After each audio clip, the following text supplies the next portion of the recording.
Well, welcome to the waters off Les Sables de Lawn. We're waiting for the first images, and there we go with Groupe Dubreuil. Then Sébastien SImon, the local hero, arriving back in Les Sables de Lawn, ready to take third place in this 10th edition of the Vendée Globe. A 34-year-old skipper who was born in the year of the first ever Vendée Globe.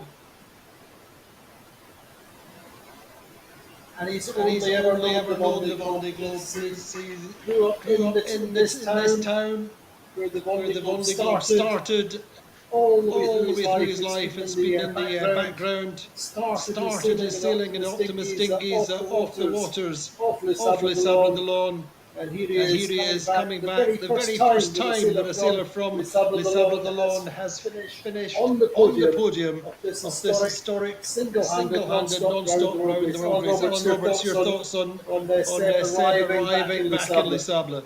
Yeah, this will certainly be a pretty emotional moment for Seb. He's obviously had to he retired from the last Vendée Globe down to Cape Town, and had a pretty painful project. And on the last round, this project came together quite last minute for him. He managed to pick up a good boat at the end of the ocean race last year. This is the boat that actually won the ocean race at the 11th hour.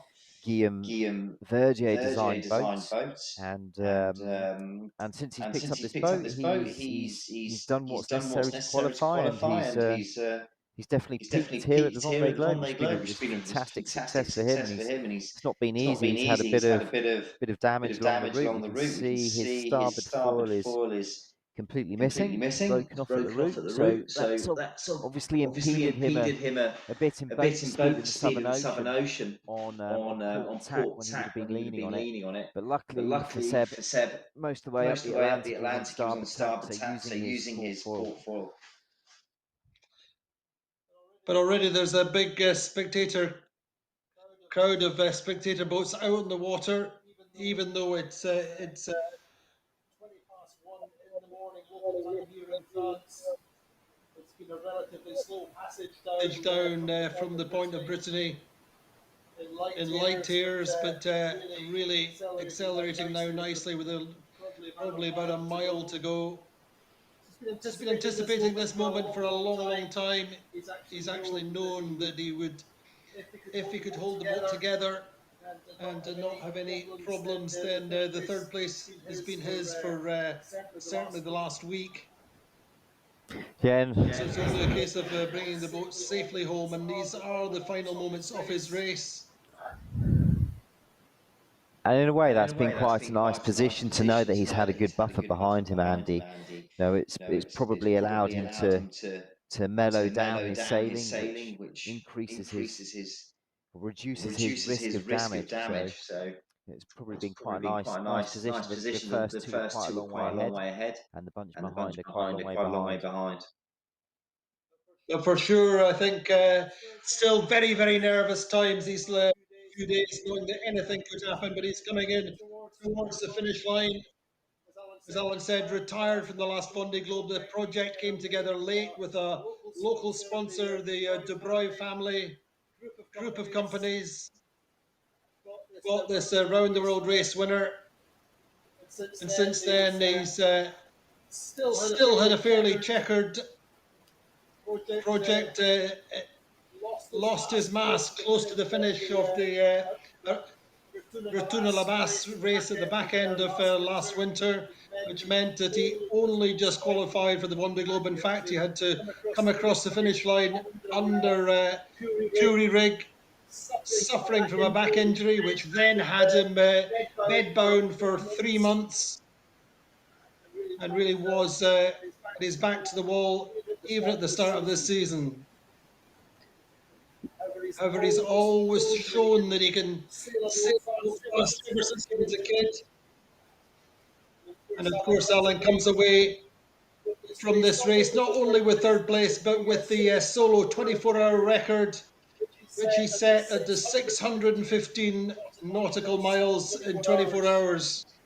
Yeah, I mean, it was definitely a good buy, a good project, this boat. They bought a well-known boat, a solid boat, proven boat, ocean race, tested, developed another boat. We talk about links here. This boat was 11th hour. They had links in with their concept transfer Gabba's outfit, which again is where Charlie's project was run by, and Jan passed through as well. So there we go, ready to get to the line, just on the bow of his IMOCA. The final mile or less to the finish line. And again, this Seb's another one who's grown up through the Figaro fleet, like Johan, like Charlie. He's come through the pole finish there, of course, a large training group, and 4 years in the Figaro before he got a break into the IMOCA 60. So he's really, again, come from the same background as the leading two boats in this race. And it's great to see him just focusing on the finish line. He has his course set for the Nusud. He's looking out for and the finish line. But I think these are really when the emotions start to take over.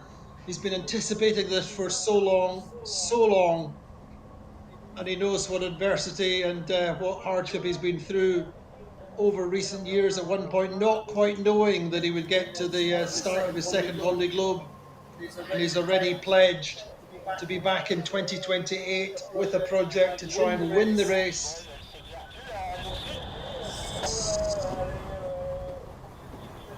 So just making contact by VHF with the finish boat.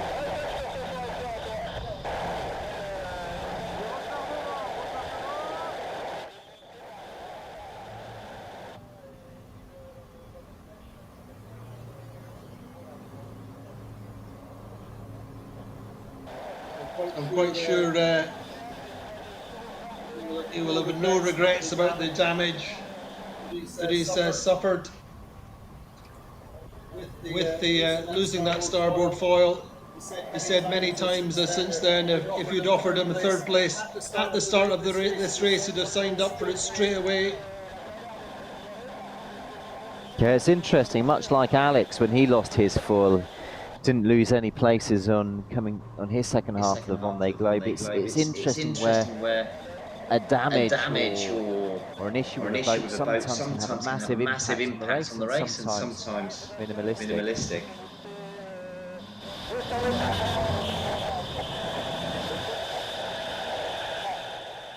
Again, coming into this finish line at night time, always hard with the flashing lights in the background. The conditions are quite nice though, light winds, upwind, so it gives him He is 200 metres from the line. These are the final meters for Sébastien SImon. The local hero comes home. This result, his third, is a triumph of tenacity and talent, and a triumph over adversity, never ever giving up.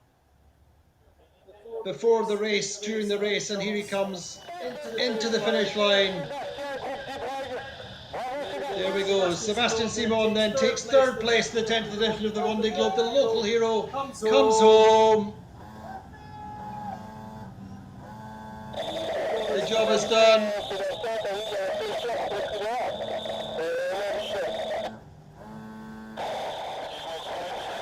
All the spectator boats, supporters boats, and his team.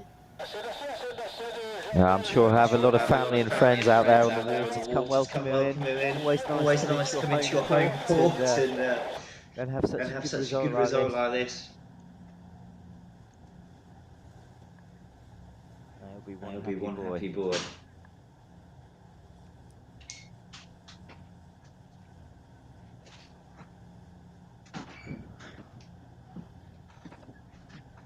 So immediate moment of relief and satisfaction for Sébastien SImon then.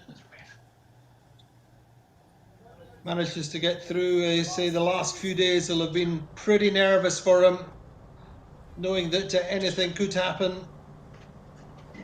He just kept saying he was just staying in race mode as much as possible. He was really working hard all the time. He was saying even yesterday that he was trying to just sail to the maximum, use all the little wind shifts, tacking down through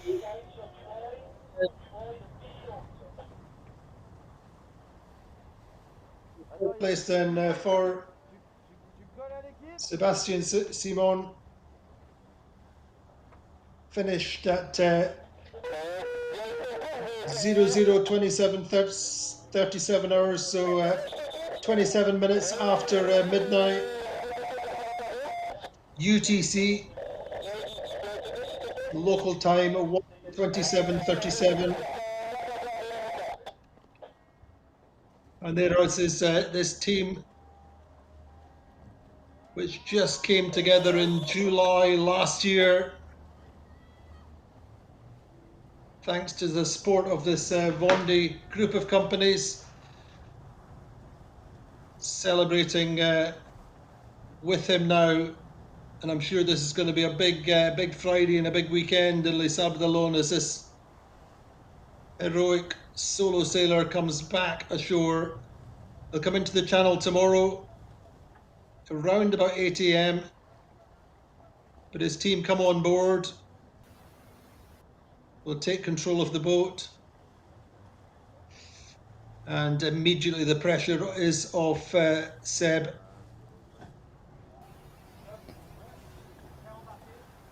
Yeah, he'll be able to relax now a little bit.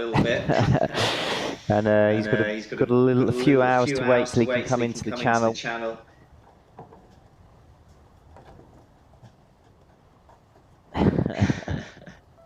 I think he can't quite believe it's done.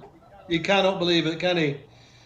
No, he knew that there was going to be an emotional moment, and it absolutely is. He was saying just a few days ago that the good times, you very quickly forget the bad times, and he's a skipper who's known the bad times. As I say, last Vendée Globe ended up prematurely in Cape Town. He looks very emotional there on the foredeck. So just trying to come to terms with it. Just also to imagine thanking Race Direction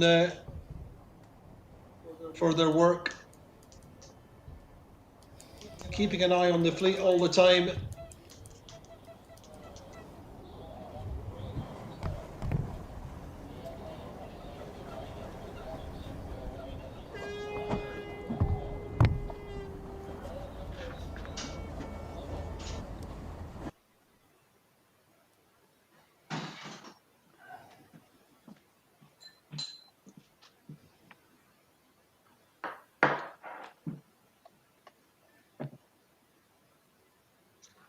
So there we go. The team are on board with Seb and his close family.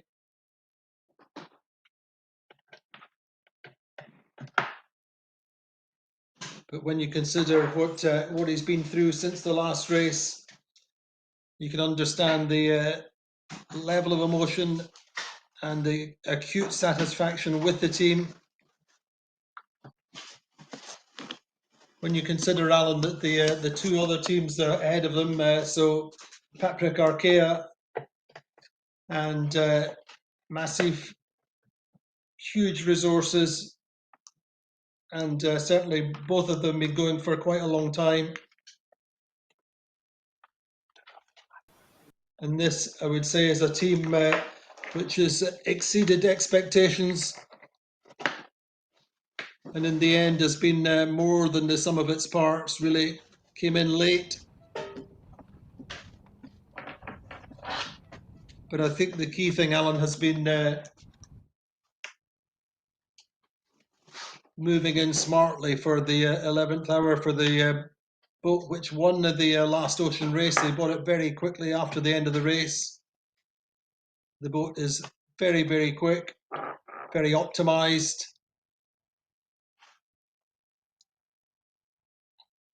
Although it was a boat which was optimized and designed for crude, much more for crude racing. So massive credit to him for sailing it so fast, single-handed.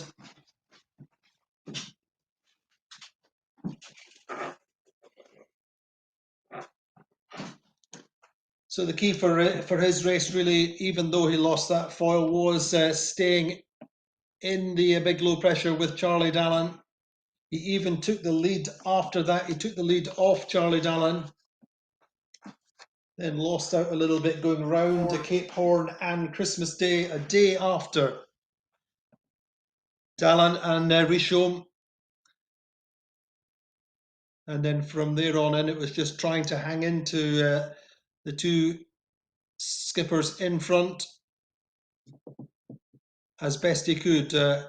But in the end, they were faster, and but that really was where he made the break with Dallin in the Indian Ocean. And there you can see the lost foil.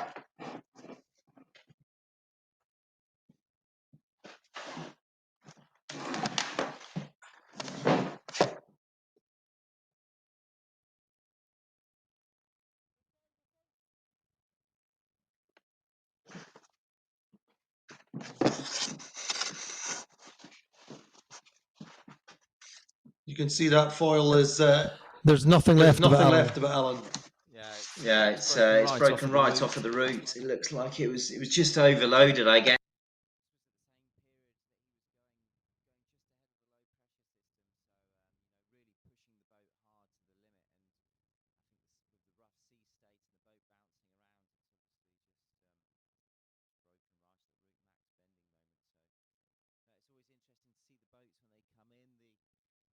Damage they've got. Again, the boat looks in pretty good condition.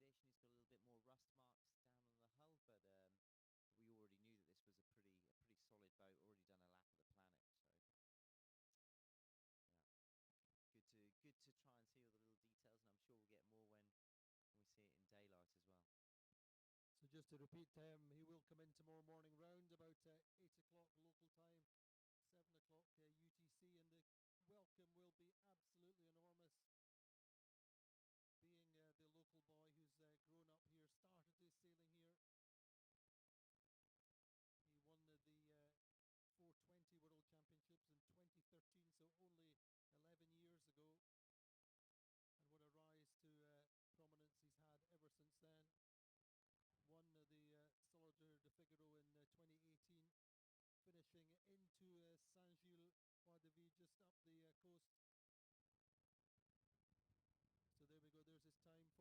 course, 67 days, 12 hours, 25 minutes and 37 seconds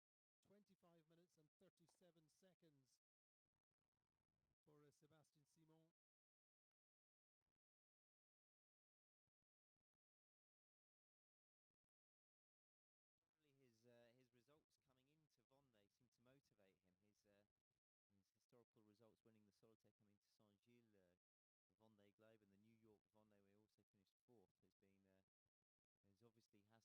Motivation for him coming back to home turf, and going the other way seems to have a bit less luck.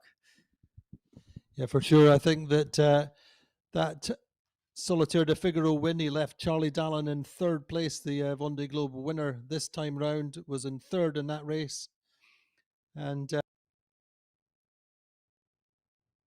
more on that race, and really marked himself out as a potential for the future. He had his new IMOCA that next year, and that was not really a project that was very successful. I keep coming back to all the links between the sailors, because there's another link that links these top three sailors more than or as well as the Figaro sailing circuit that they did, the Pole Finisterre, but also all three of these sailors had the chance to sail with Jan Elias, who's a legend in the single-handed offshore sailing world, having won the Solitaire 3 times. He Seb did a transatlantic Jack Vabre with Jan finishing 4th, so I'm sure all of these sailors have benefited from his vast experience, his talents as a very feeling sailor, which I think is another interesting link again to show. So just Sébastien SImon's figures then, finishing at 1:27:37 French time, so 27 minutes and 37 seconds after a midnight UTC. His elapsed time for the course is 67 days, 12 hours, 25 minutes, 37 seconds. 2 days, 17 hours, 2 minutes and 48 seconds after Johan Richomme. Sorry, 2 days, 17 hours, 02:40 after Charlie Dallin, and 1 day, 18 hours, 15 minutes and 35 seconds after Johan Richomme.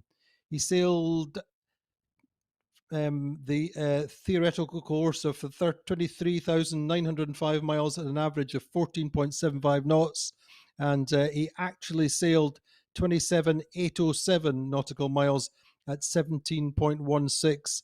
So sailing actually quite a few miles less than Charlie Dallin and indeed Johan Richomme, I think.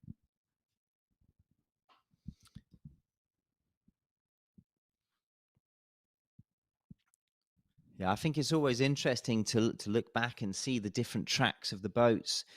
I mean, part of it is driven by the weather systems, and some of it is a bit of luck, whether you get the right system that allows you to go straight to the next point.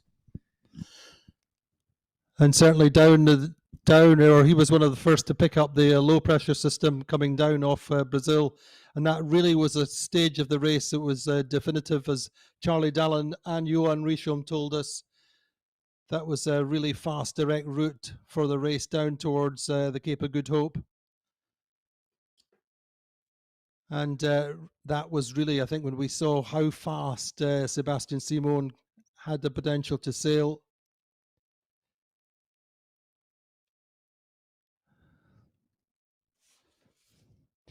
So let's have a quick look back at the race of the highlights of Groupe Dubreuil's race with Sébastien SImon.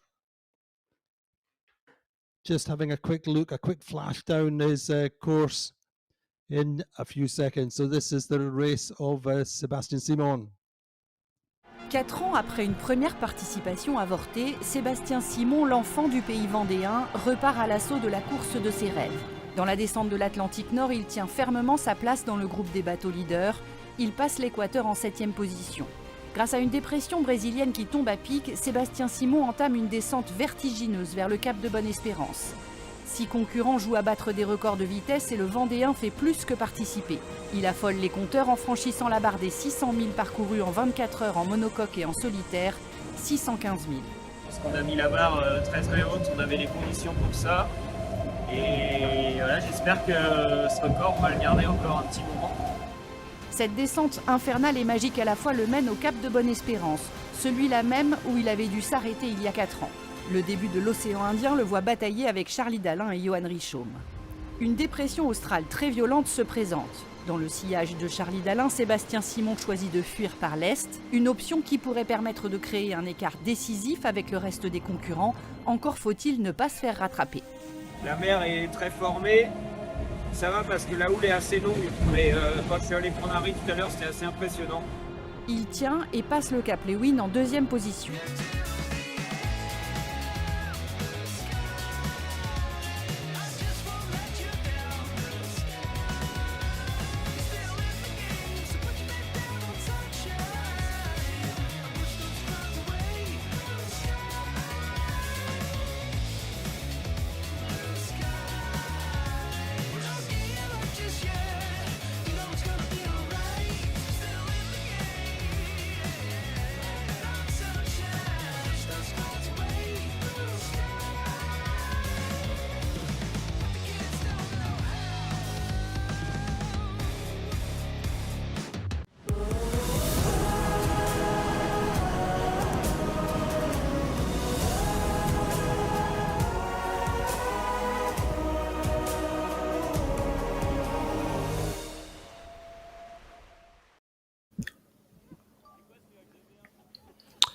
A very good morning. Welcome to Les Sables on a beautiful dawn breaking over the home of the Vendée Globe, the start and finish port of the Vendée Globe, and indeed the home of Sébastien SImon, the local hero who finished in 3rd place, the first skipper ever from Les Sables d'Olonne to finish on the podium of this historic race. He crossed the finish line at 27 minutes past 1 local time last night, 27 pints midnight UTC. But a big Friday awaits Sébastien SImon, a hero's welcome. He's going to go into the channel in at about 4 or 5 minutes time. He's been on a buoy overnight with his team, Alan Roberts, prospective 2028 Vendée Globe candidate, and indeed co-skipper to Clarice Kramer, Figaro racer. Alan, your thoughts on Sébastien SImon's day ahead? Yeah, what a dream for Seb. He's coming into his home port, having podiumed in the Vendée Globe. I mean, it's can't get much better than that. And he's had such a checkered history in the class. But his last race was something of a disaster in the end. But really, this is the time to celebrate Sébastien SImon's successes, tribute his talent, tenacity, self-belief, a triumph over others' doubts which built up over that 2021 programme. It really is a coming of age for Seb in every sense. A local hero who grew up on the very pontoons of the Vendée Globe. He was born in the year of the race, the very first race. He's known nothing over the course of his entire life. He really is the child of the Vendée Globe. And he looks super relaxed this morning. He was on the buoy by about 1 o'clock in the morning. Had his team on board. He'll have had his heating on, using up the last of his fuel last night, Alan, I think, keeping everything warm. Yeah, I'm sure no need to worry, save it anymore. So we're going to have a quick look back at Sébastien SImon's moment, the key moment when he crossed the finish line to secure that third place, which he said before the start. He really was looking for a top 10, but third is the dream finish for him. And this was Seb coming through the line last night. A big moment. Release. And here we go. Seb SImon.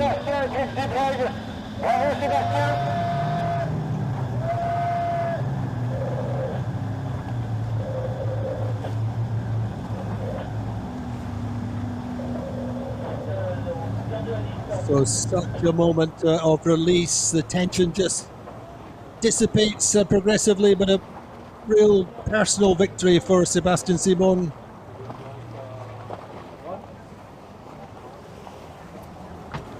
Lost his starboard foil 1/3 of the way into the race, really, and has really done a fantastic job to hang on to third place.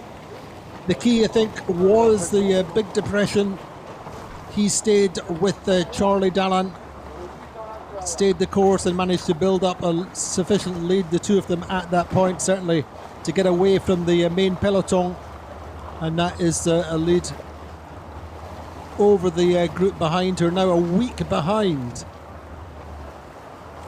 Yeah, that was definitely a big call for Seb alongside Charlie to keep pushing in front of the front, and that really gave him the break. So looking back to last night, this is this morning. Look at that beautiful dawn breaking over Les Sables d'Olonne. So many people are out on the channel. We came into work this morning in the small hours, and already there were so many people out on the channel. So Seb preparing to come back home into the channel and meet and greet all those supporters, all these people who have supported him over the years, ever since he was in a dinghy in the Optimist, started sailing with his father in a small boat, then moved into the Optimist into the 420 class, and then into the Figaro class, where he tasted success in 2018. But this is going to be a fantastic day for Seb. Had so many problems over the years, Alan, particularly on the last edition, but this is a special day. As I say, it's a real coming of age. He's grown as a sailor and as an individual. Yeah, I think he's made a smart decision, you know, to pick up this boat. This is the boat that won the ocean race previously in the last ocean race edition. So it's a proven platform and solid. And I think it's probably an easier ride for him than it was throughout a build process. They really struggled with the last boat with a lot of gear damage. So I think this probably allowed him to push the boat a bit harder and have a bit more confidence in it, even if he didn't know it that well. I think, to be fair, he's a skipper who only knows one way to push a boat, though. Or certainly historically, he's broken quite a lot of boats over the years. But as you say, 11th Hour was the boat which won the ocean race, so it was already optimised, it was already proven reliable. And so he picked that boat up in July 2023. It was very much a commando programme. Good to see Johan Risham out there on the water in the early hours. And great to see the camaraderie between the skippers. Indeed, Sébastien SImon led the race at various stages and was really absolutely in contention until foil broke. He led on the first day for a few hours. Then again on the 17th of November, he led again for 4 hours. And actually, after he broke his foil, he was ahead of Charlie Dallan at one point.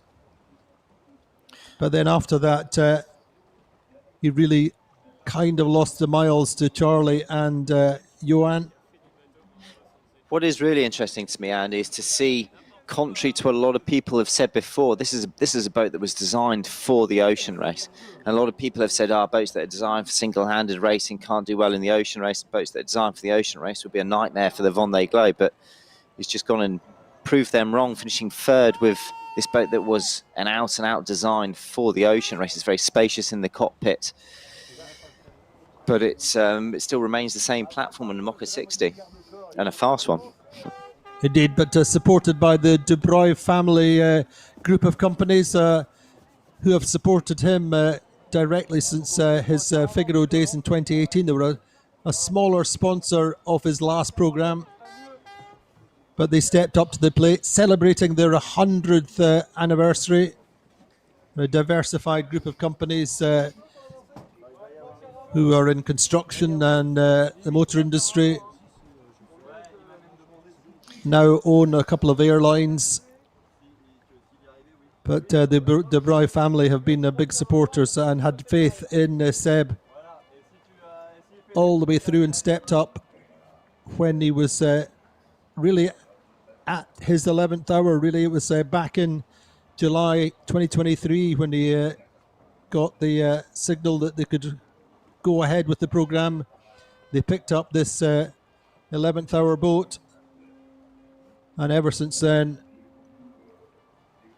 he's not looked back. But he still had a few problems, Alan, didn't he, at the end of the last race before the winter, the Retour à la Basse, the race he had to finish to qualify. He lost his mast just before the finish and had to come across the line under a jury rig just to make sure he qualified for this race. So it's not been an easy passage for him by any manner of means to get even to the start line. Yeah, and I think you're right. You know, that was a big moment for him. That was kind of make or break.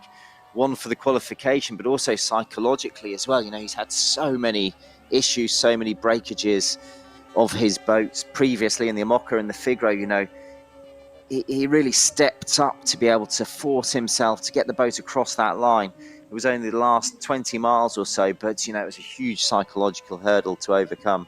And indeed, at that point, he had 3 broken vertebrae in his back after falling during the race. Spent 3 months on his back in his bed last winter.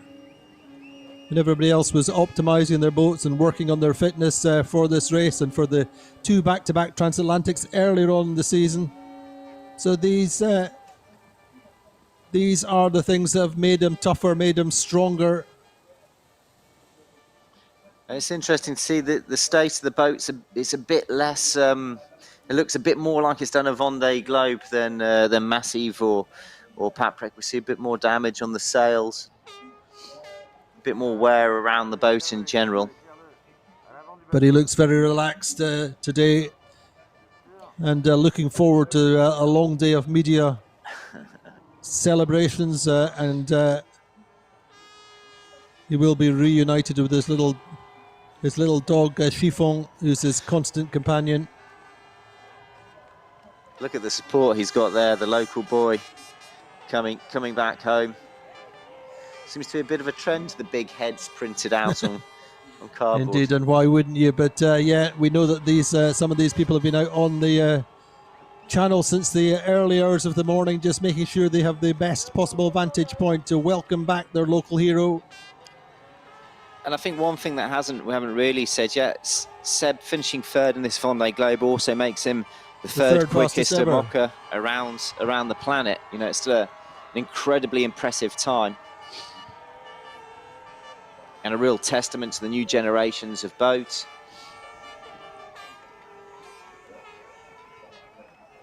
And also how the skippers are learning and developing.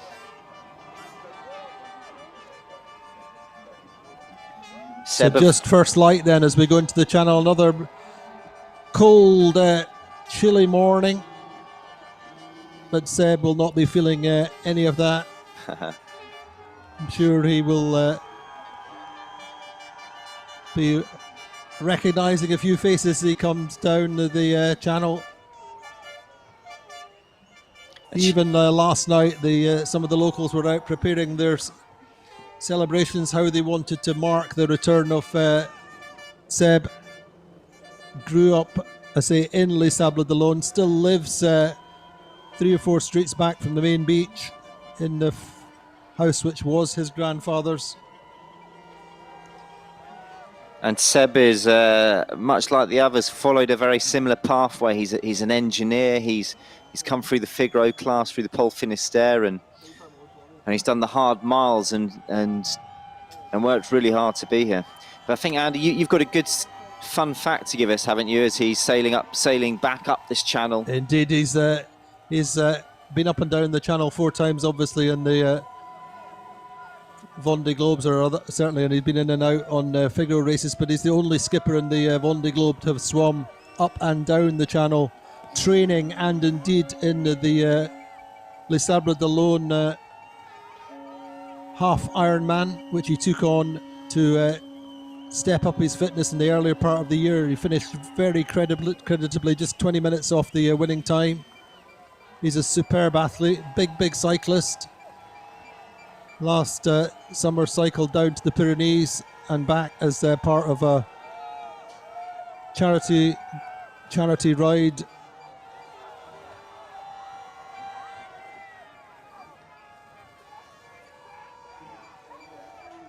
So there you go, 100 years of passion. That's the reflecting the 100th anniversary of the Groupe Dubreuil.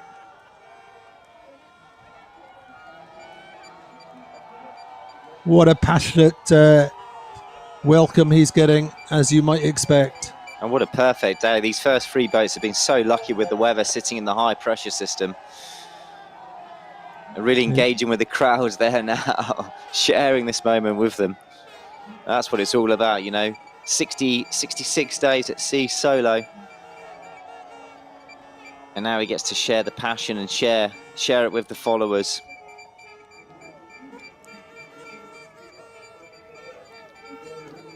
Looking at the numbers, it is quite interesting. Seb sailed 27,807 miles throughout this Vendée Globe. It's quite similar to Johan Risham, Charlie having sailed a bit less, and that's given him an average speed of 17.1 knots around the planet. Now, these boats are going significantly quicker, and they're not necessarily sailing more distance than the boats in previous editions. That was one of the big worries, was that with the foils you'd have to sail higher angles, further distance. But of course, it all depends on the weather system you're lucky enough or unlucky enough to fall into, especially in the Southern Ocean. Seb, like the first 2, had a really good run coming into Cape Horn, so you know that was a big distance save and a fast pass to the race course for him. So just passing Lachaume, the few little tears welling up in his eyes, as you might well expect. These are the streets he's known as a child. Say many of these people he'll have met at different times through his life, and they're out to salute him today. And this actually is his first time coming back in the Channel as a Vendée competitor, because Yeah, of course. Of course, for the last race, he pulled out into South Africa. So really, for him, this is a unique experience that he hasn't yet lived, even though it's his second participation.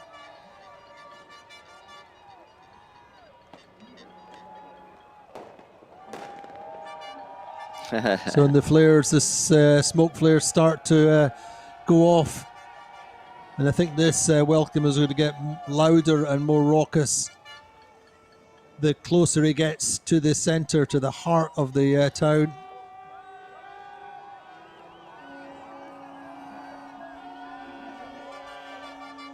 As we saw with both the previous finishes, the crowd is mobile and starts moving towards our huge regatta village, where already there are tens of people waiting at the podium, at the stage, to get the best possible position.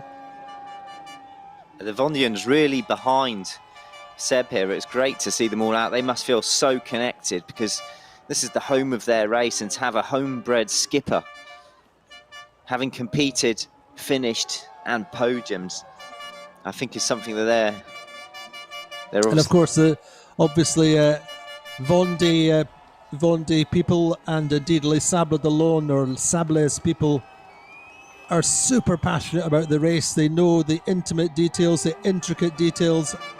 They follow the race, and so they know his history, all of the downsides, the down moments, as well as the occasional triumph. Of course, as we said earlier on, he won La Solitaire de Figaro in 2018, Alan, into a Vendée port as well. Saint-Gilles-Croix-de-Vie, just a little further north up the coast.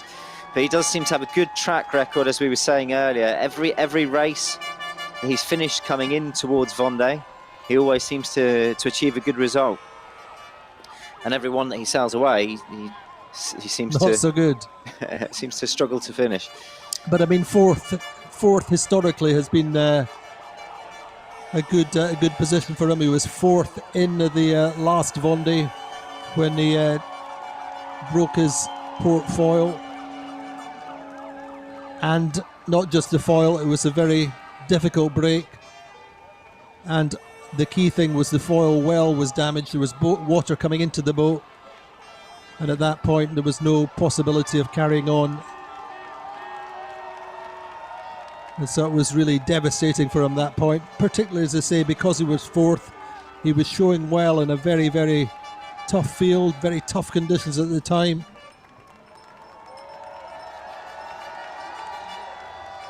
But what a welcome, what a well-deserved welcome. As I say, a sailor who's come of age. He did the ocean race on Guillaume with his close friend, also from the Vendée, Benjamin Dutreux. And I think that was an interesting experience for him.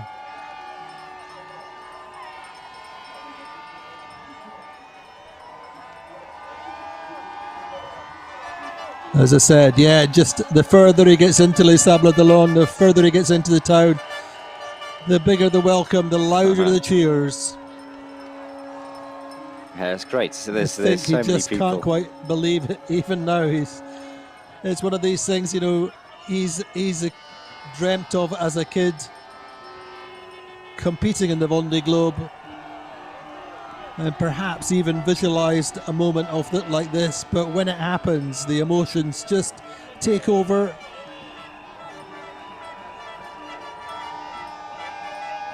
Yeah, we can see a lot of emotion there from Seb. He's definitely, this definitely means a lot to him. He's soaking it all in. It must be the most extraordinary of experiences, as I say. coming in and knowing these streets so well. All these little memories of the waters off your hometown. All the winter training in his dinghies.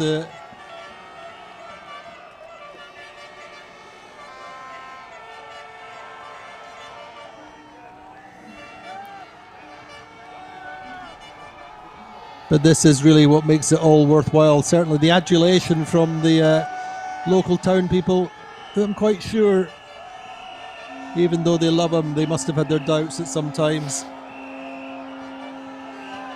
He was quite unceremoniously let go by the previous programme. Initially he worked with Vincent Rieu, the winner of the 2004 race. It was again, it was very much a Vendée programme. Started with a blank sheet of paper. Yeah. With a radical boat that really did not prove very reliable at all. They broke numerous foils. But anyway, today is a day for positivity. It's a day for big smiles and celebrating the success. And Seb's a young skipper, you know, he's 34 years old. He'll be absorbing this experience and reflecting back on it. I'm sure he'll be focusing his energy soon on the next Vendée Globe. He aims to be on the start line and to try and take 2 more steps up the podium. Indeed, he's had a tentative confirmation from Groupe Dubreuil that they would like to go ahead for next time. They're really committed here, the Vendeans. We're seeing Yeah, it. indeed. Just for reference, it's probably about 1 or 2 degrees outside. And don't be fooled by his must be Seb's swimming club that's out there in Lycra. That's it. Oh no, it's Yeah, his there you cycling go. club. He's going to sing, "Let's go cycling tomorrow." We'll see you on the bike tomorrow. Say his big cyclist. Fantastic. Charlie Dallin didn't get that, did he? Yeah, no, he didn't have his male Wonderful. supporters in Speedos on the side.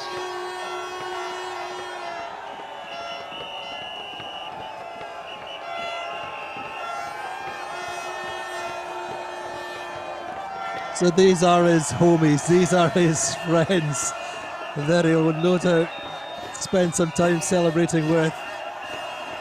And this is what it's all about. This is a proper homecoming for a hero who has gone way beyond expectations.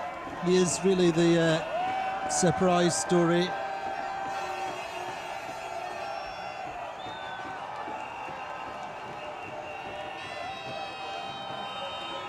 Yeah, he's definitely had all the ingredients, but with a binary on-off performance history, you know, this would be a really key moment for Seb psychologically. I think the big forward. question, I'll be interested to see where he and the programme go from now, because what they'll have learned from, or what he and his team will have learned from the last programme and this programme. I mean, this is still going to be a competitive boat in the future. But look at that face. That is just sheer happiness. All the tough times. So many of the skippers say that as they finish, or even as they're coming into the finish, you very quickly forget the bad times and remember the good times.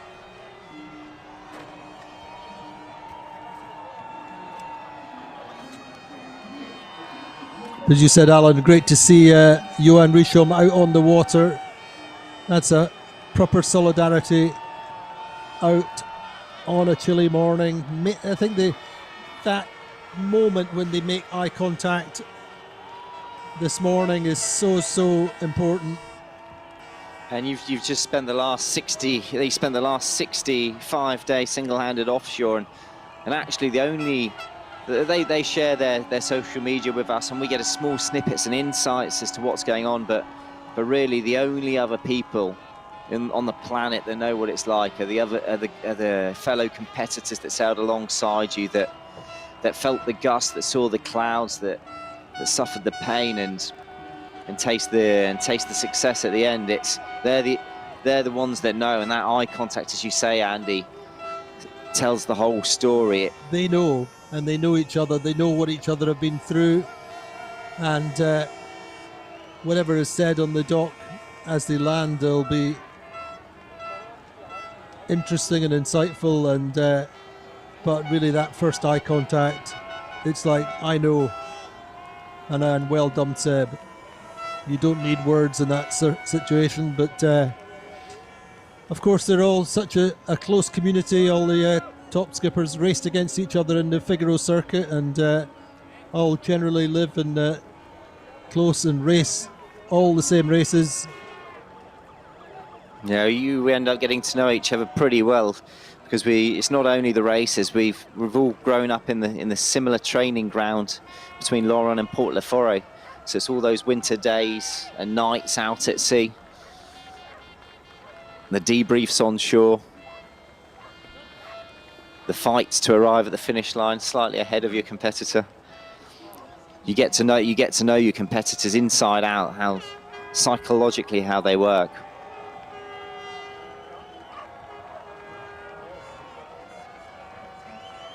And what a welcome for Seb SImon here. There's so many people lining the channel. You really feel the difference with the local community has come out to support this.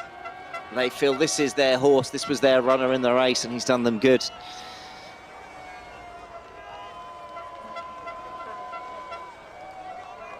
there we go. On that backdrop there is the La Chaume side of the channel. Going to be interesting because last night we should have had the first interviews with Seb, just even something short, but he had a technical problem and needed to get somebody on board to fix his engine, which he had problems with a few days ago, which he managed to get started. It'll be interesting to get his first words when he gets onto the dock, his feelings, his reaction. And any little snippets of information he might let slip.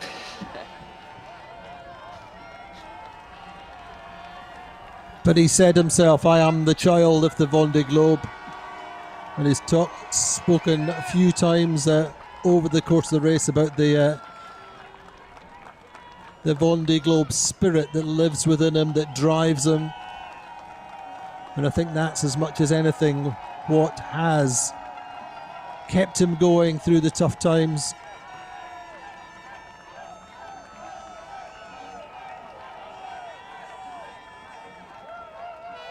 Anyway, started to pass the Capitanerie in a few minutes. And you can see the crowds now moving with them, just staying with the boat.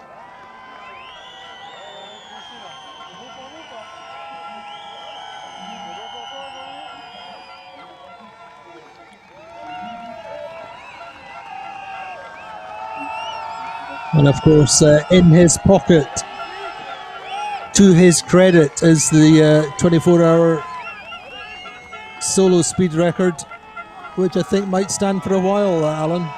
Yeah, they had a brilliant run of it, and the record was passed hands a few times down the Atlantic, and Seb is the one like top trumps playing with the solo single-handed speed record.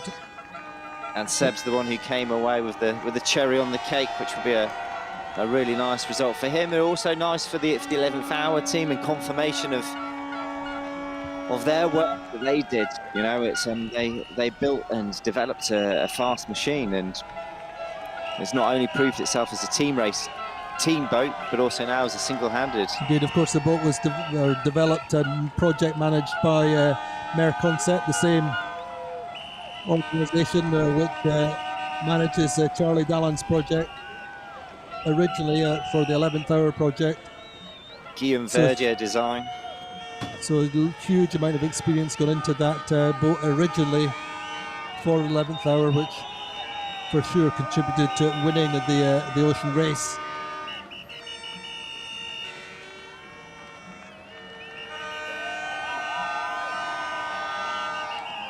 Again, talking, I know I've mentioned it already, Andy, but talking links between the skippers and passing down the baton. I still feel one key element here of someone that's a bit behind the scenes is Jan Elias. I think he's a brilliant skipper who did the Jack Vaab with Seb, and I'm sure Seb would have learned to finish fourth. Yeah, his best result before now, and I'm sure he would have, a lot of Jan's attitude would have rubbed off onto Seb. His feeling, his way of anticipating the boat and dealing with situations.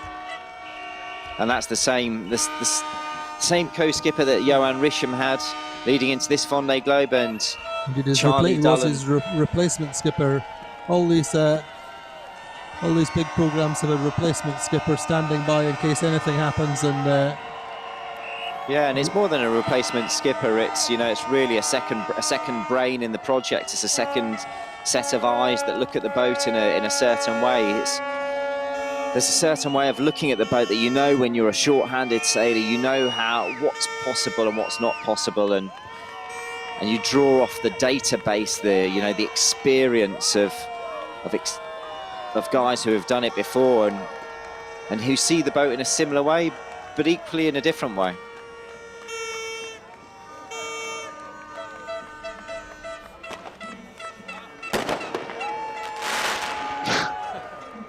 And we also have to reflect in a way that the race will have been extraordinarily good for Groupe Dubreuil. Made them give them a profile worldwide, even though their main business is in France, but they own the Caribbean Airway and a local or French B, as you can just see there on the outrigger. A regional airway, and they have a cargo airline as well. And these images will be on the regional and national newspapers, news so all it's around been France. pretty good for them. I think I wouldn't like to think what the budget is, but they'll certainly have had a big return on that. And as Seb has said, hoping to go forward to 2028. So it'll be interesting to see what choices they make. But at the moment, this is time to enjoy the day, enjoy the next few days with his sponsor, who I say he's been with since 2018. Very much a personal connection now. He's a kind of a family member.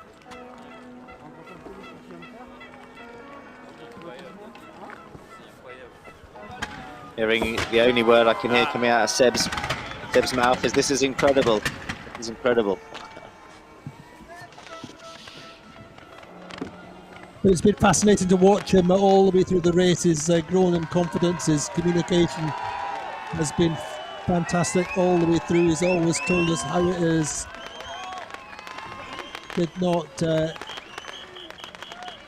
lose the plot in any way when he lost his foil.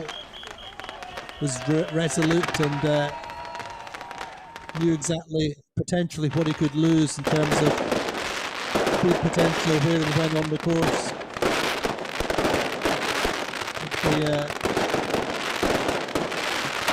Welcome back, Seb.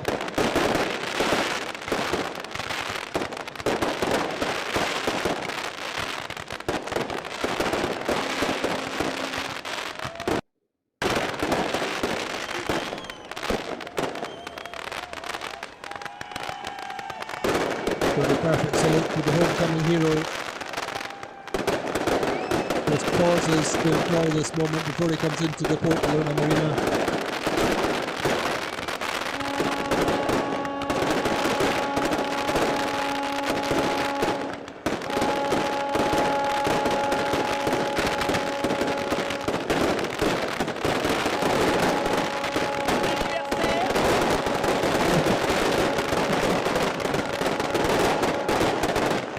He does not believe it, does he?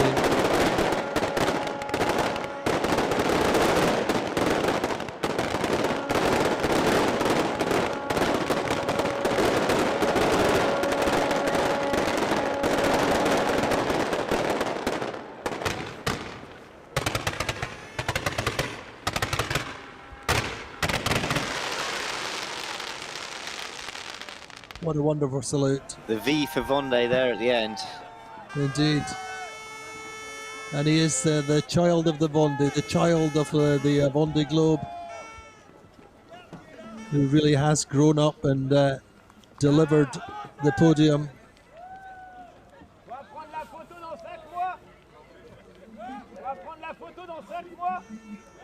Yeah.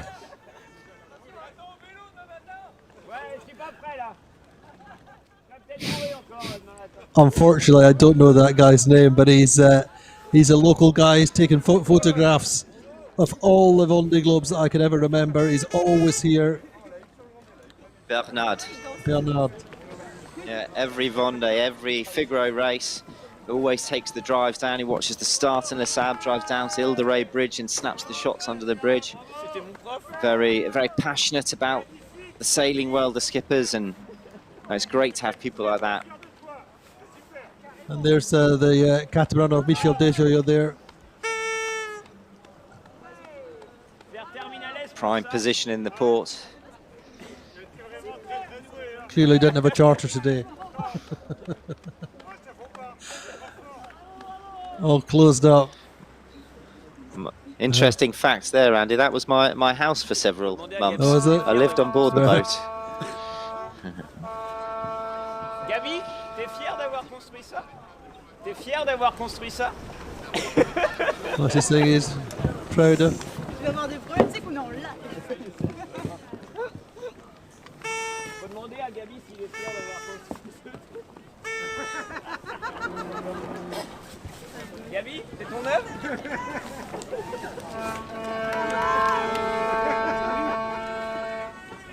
So what was the joke, Alan? Best left in French. Ah.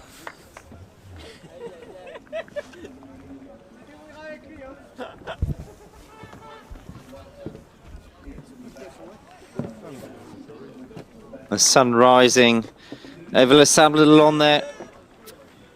As Seb will now spend his first morning back on shore, and a busy day it will be for him, I'm sure. Indeed. So in a few minutes' time, we will step back on land onto the red carpet to be greeted. I think that's an extra special greeting from the president of the region, who probably can't be prouder. A dream for the region, really. And Monsieur Leboeuf, the president, don't think will be backwards in his praise. You can hear Seb speaking to Johan there. Johan must be on the rib alongside. Oh, there he is.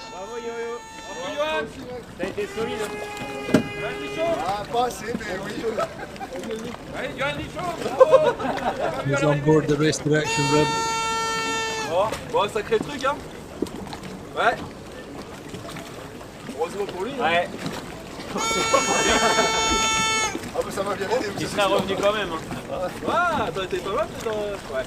Il bourrine plus que moi, Lilio. And already it starts. Bateau-là est jamais allé aussi vite. Parce que les Américains. They're discussing about the race course. C'est que je dormais, t'as pas compris? Je te le dis. Je pense que Jack Boutal, il avait le boulot. Il a pas compris là. Avec 3 peelings et une marche arrière dans les 24 heures.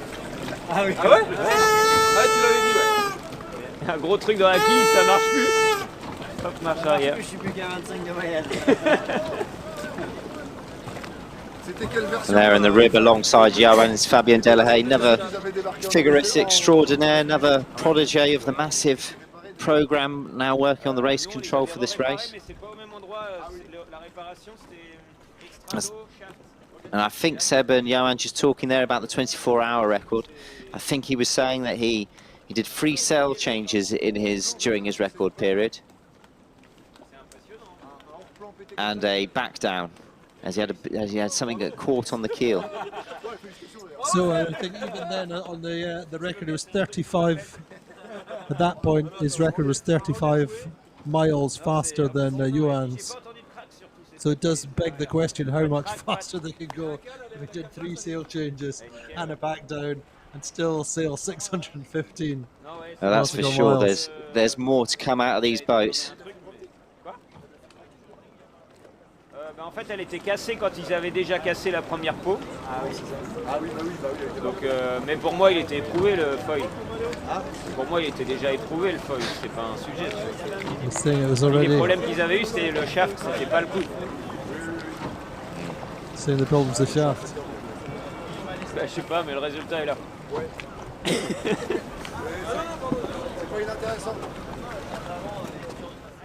Et ça faisait de la musique, He's hein. broken a few foils en since bord à day, mur. hasn't he? Ouais. He has, but it was ça the chantait un foil's peu, ouais. fault. C'est les fibres qui. Les lattes là qui dansaient. Interesting to be privileged to these little exchanges between skippers. This is normally the thing that happens behind closed doors over a beer or over a burger.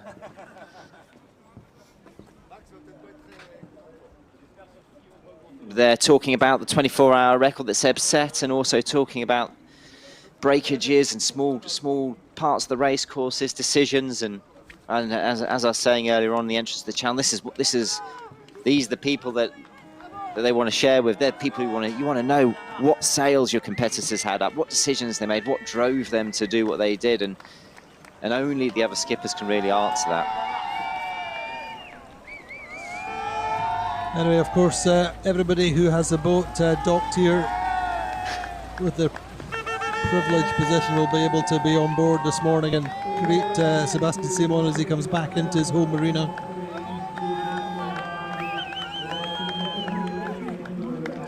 In the background, you can maybe start to hear the noise of the race village with our MC here starting to warm the crowd up on this chilly morning.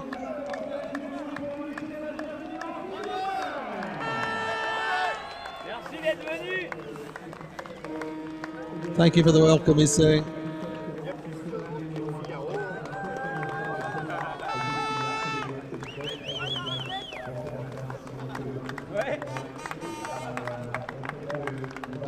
So he will take his place with Groupe Dubreuil, with his IMOCA, just ahead of Paprika Arkea and Massif Santé Prévoyance.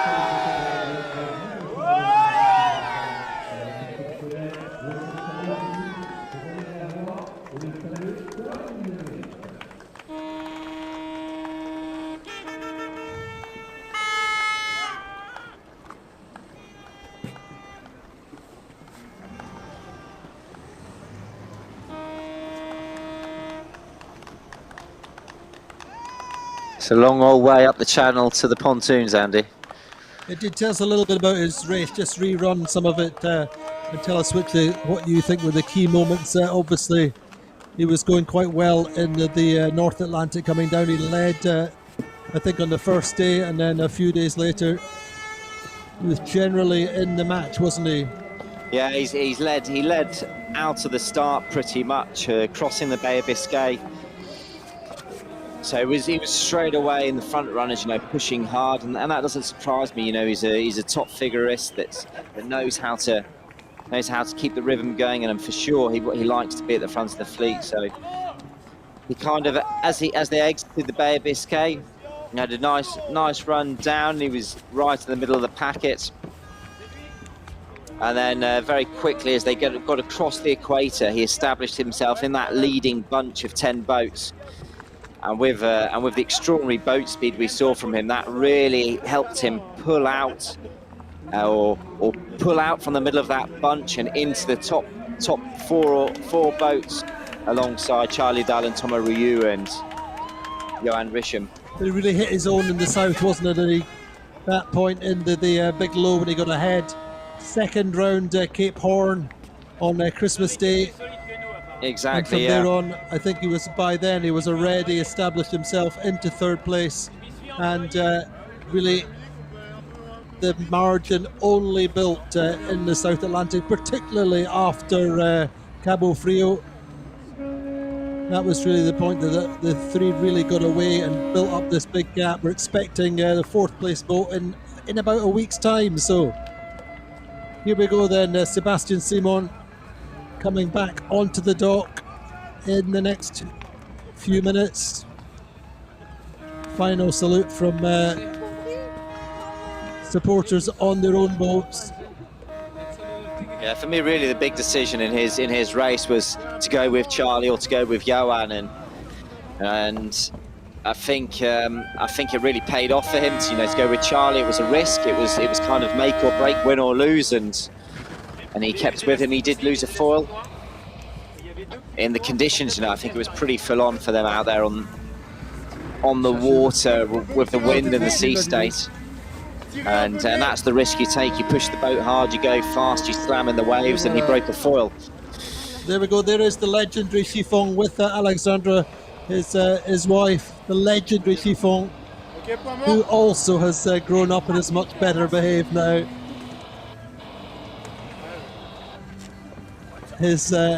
Both of his constant companions. I think I'm not speaking out of turn when I say there was one interview with a French TV station when he actually broke down in tears when he was talking about missing his the potential for missing his dog. So that'll be a big moment when he's reunited with Chiffon and indeed his wife.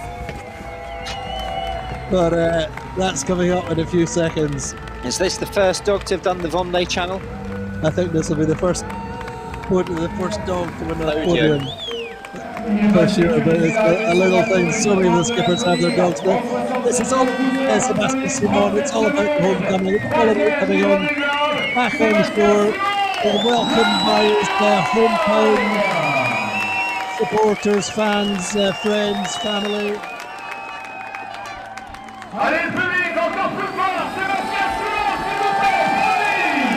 There we go.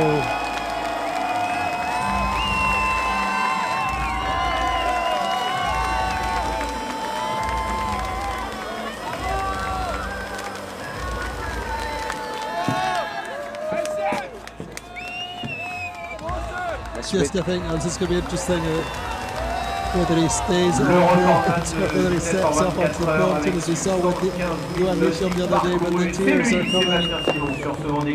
I think, but he's really loving it. You just said, why wouldn't you?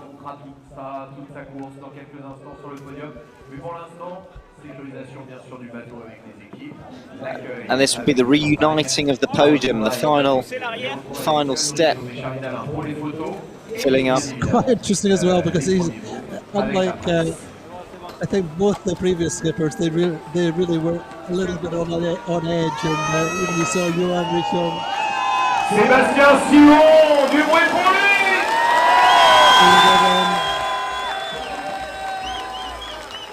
Je ne vous entends pas le public. Sébastien SImon, s'il vous plaît. A big welcome from the public. Everybody got the best possible vantage point.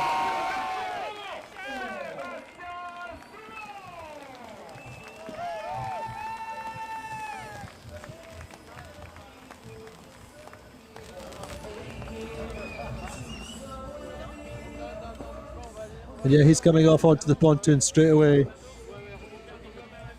Best thing for Monsieur. Oh.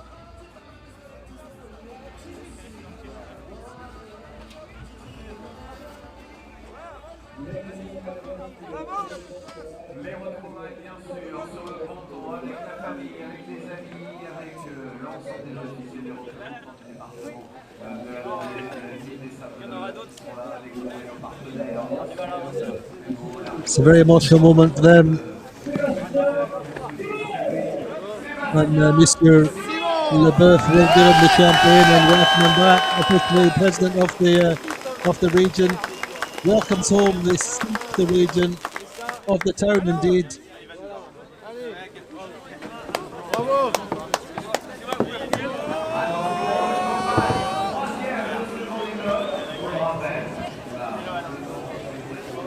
So you don't want the cat to walk now on its own, do you? But there we go. You're going to do this properly, getting his gloves off. But the champagne will end for the third place finisher from the hometown, from the side of the lawn. It's Sébastien SImon. Here we go.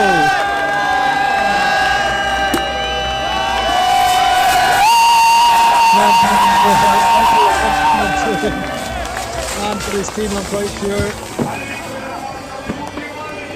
Yeah, it's a time to get in the cockpit.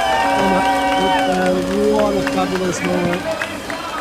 were well deserved. The trials and tribulations over the recent years are all forgotten.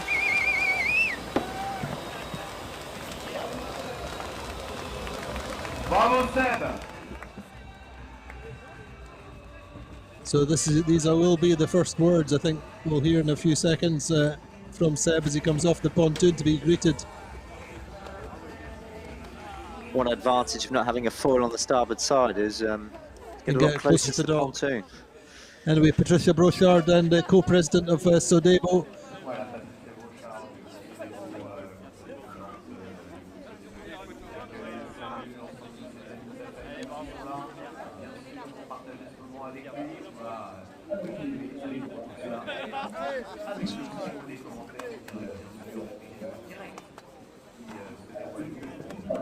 I think these are the Dubreuils, I'm guessing. Yeah, reunited with the sponsors. And it must be a pretty proud moment for them. And Charlie's behind them, winner of the Vendée Globe.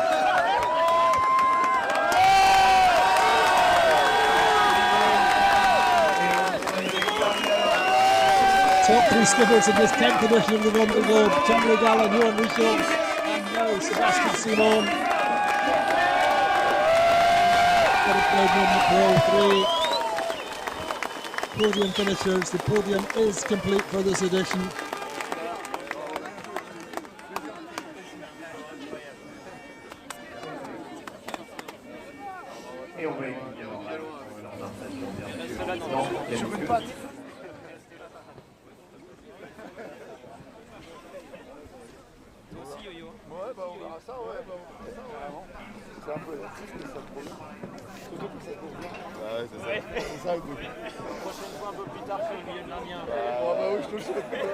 We'll talk about the next time.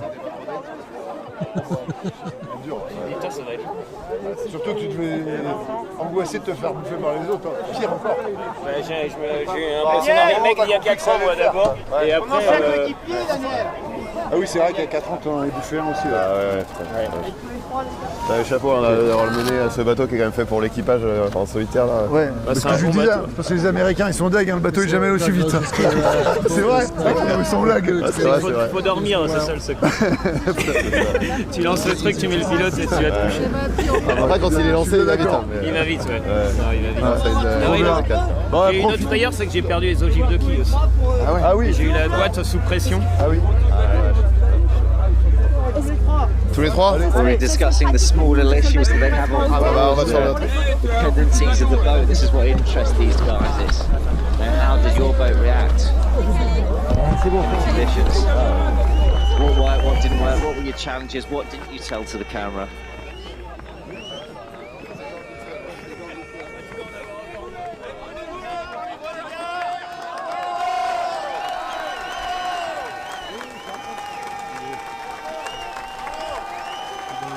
Podium finishers reunited on the deck of Groupe Dubreuil. Sébastien SImon,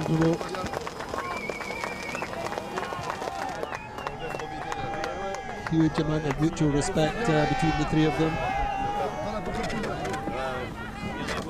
Known each other for many, many years, raced against each other, coming up through the different circuits.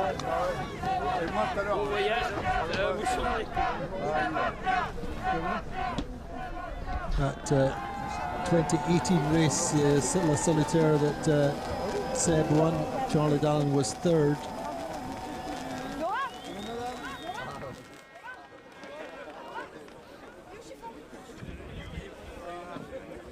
I'm worried about the dog there, I've heard. Where's Chiffon?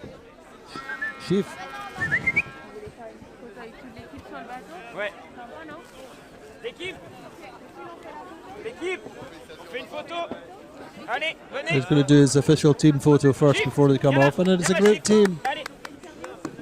It's done. No, you've been away for 3 months. There we go. That's the key moment. I don't know who's more excited.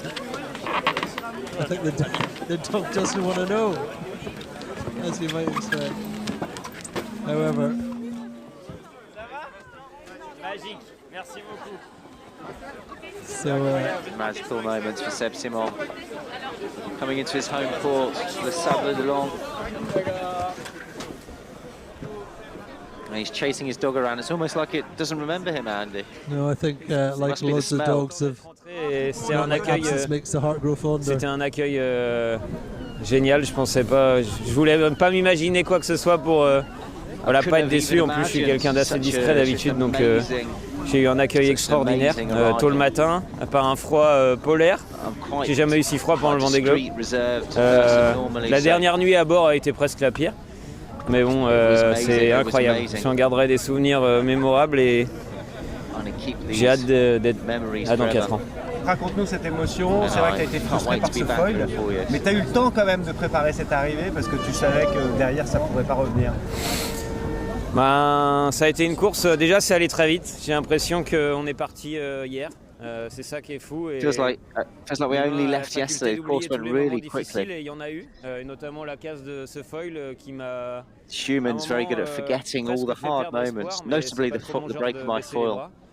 Comme certains le savent, donc But voilà, I never gave up. I kept fighting right till the end. Et surtout, c'est un projet incroyable qui a démarré il y a seulement And un an et demi mainly, avec le groupe Dubreuil, avec it's an la famille amazing Dubreuil qui s'est project that investie à only nos started a côtés, year and a half ago. comme jamais, une From the équipe qu'on a Dubreuil montée family that ici, invested au dernier moment, sans in avoir me de and in the locaux, team sans and the avoir team that we built d'infrastructures, up. et pourtant un projet si ambitieux. We came from Et nothing aujourd'hui, ça va bien au-delà de nos objectifs. building qui this étaient up. de juste and we've terminer, overachieved on what our le Vendée Globe et on objectives finit were. sur le podium et We on a wanted même just été to finish the leader race, pendant, je sais pas, 9, 12 fois, je sais and pas here we trop. are on the podium.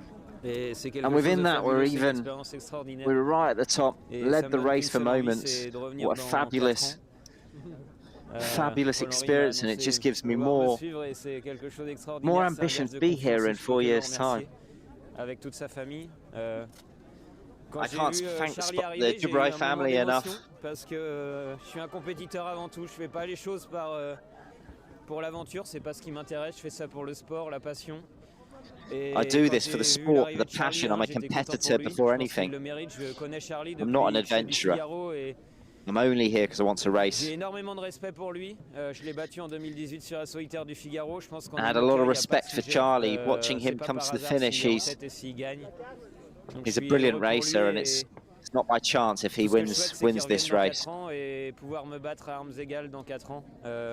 And all I hope is that he can come back in 4 years, so that I can try to race J'ai pu le against faire là, him mais essayer de in 4 years. gravir In encore 4 years' quelques time. marches. Et je suis sûr que le groupe Dubreuil See if s'investira I can encore à keep mes côtés pour m'aider developing. dans à la fois techniquement, mentalement. And I'm sure the sponsors Puis will voilà, come and c'est help aussi une me histoire de confiance et c'est une belle histoire, une histoire by sablaise investing qui in se the construit. Je suis à la technology. maison, je me sens bien, entouré de gens en qui I j'ai feel well here at confiance home. It's et awesome to be here in voilà, Les c'est une Sables. course This is my fabuleuse et je pense que hometown. ça, c'est ma course.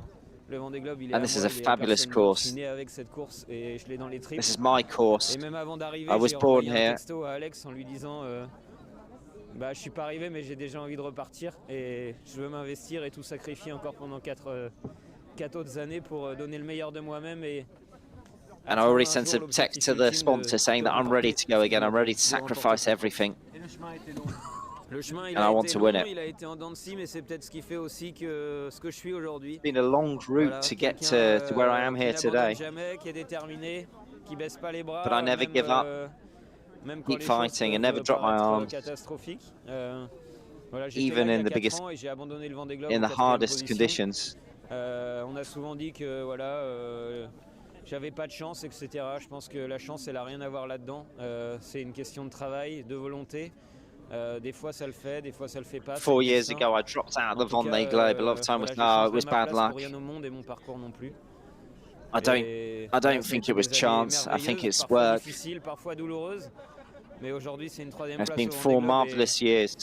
et cette Hard, place, j'ai envie de l'offrir, sometimes à tous joyful. ceux qui sont en bleu ici, les Dubreuil, leurs familles, les collaborateurs qui étaient là And- sur le chenal, mes amis qui étaient bien And présents. I'm really et mon happy to équipe qui a come in here in travaillé à third mes place and côtés, share this with the public, with the comme locals, des malades my pour friends, préparer with the ce family, with the bateau, parce que, sponsors, j'ai tendance à dire everyone who's que helped me prepare this boat, eux, ils ont marqué un essai et moi, je l'ai juste transformé. C'est tout ce que j'ai fait. Voilà. because they're the ones who scored the try, and I just made the conversion.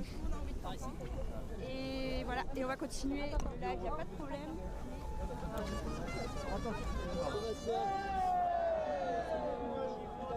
Here we go, meeting the French media French media tour. C'est incroyable, c'est presque un petit départ, mais juste pour moi. Voilà, c'est. Je pense que It's like the equivalent of a small start, but just for me. Tout son travail pour, It's great for the team. It really recompensates their et voir les work collaborateurs du groupe investment. Ici aussi, c'est quelque chose de Also for the fabuleux, c'est sponsors, beaucoup it's a d'émotions. brilliant experience. Moi, clairement, je suis pas quelqu'un qui aime Huge amount of emotion. me mettre en avant, mais c'est que du plaisir, c'est incroyable et j'ai qu'une seule envie, c'est de revenir dans 4 ans pour vivre ce genre d'émotion. Je sais pas si on vit ça I'm ailleurs. not really someone who shares a lot of my emotions, but this is an amazing Au départ, moment. c'était une vraie claque. And Il y a I'd love pas to be back here in sujet 4 years. là-dessus. Et puis c'est un moment partagé avec les 40 autres coureurs. Les gens, ils sont là pour nous encourager, pas plus moi qu'un autre. Je m'en fiche un peu de ça. Mais c'est une belle récompense aussi pour l'équipe et l'émotion, elle est. The start is for everyone, and this one feels like just for me coming into the channel. Le bateau ici, il est magnifique.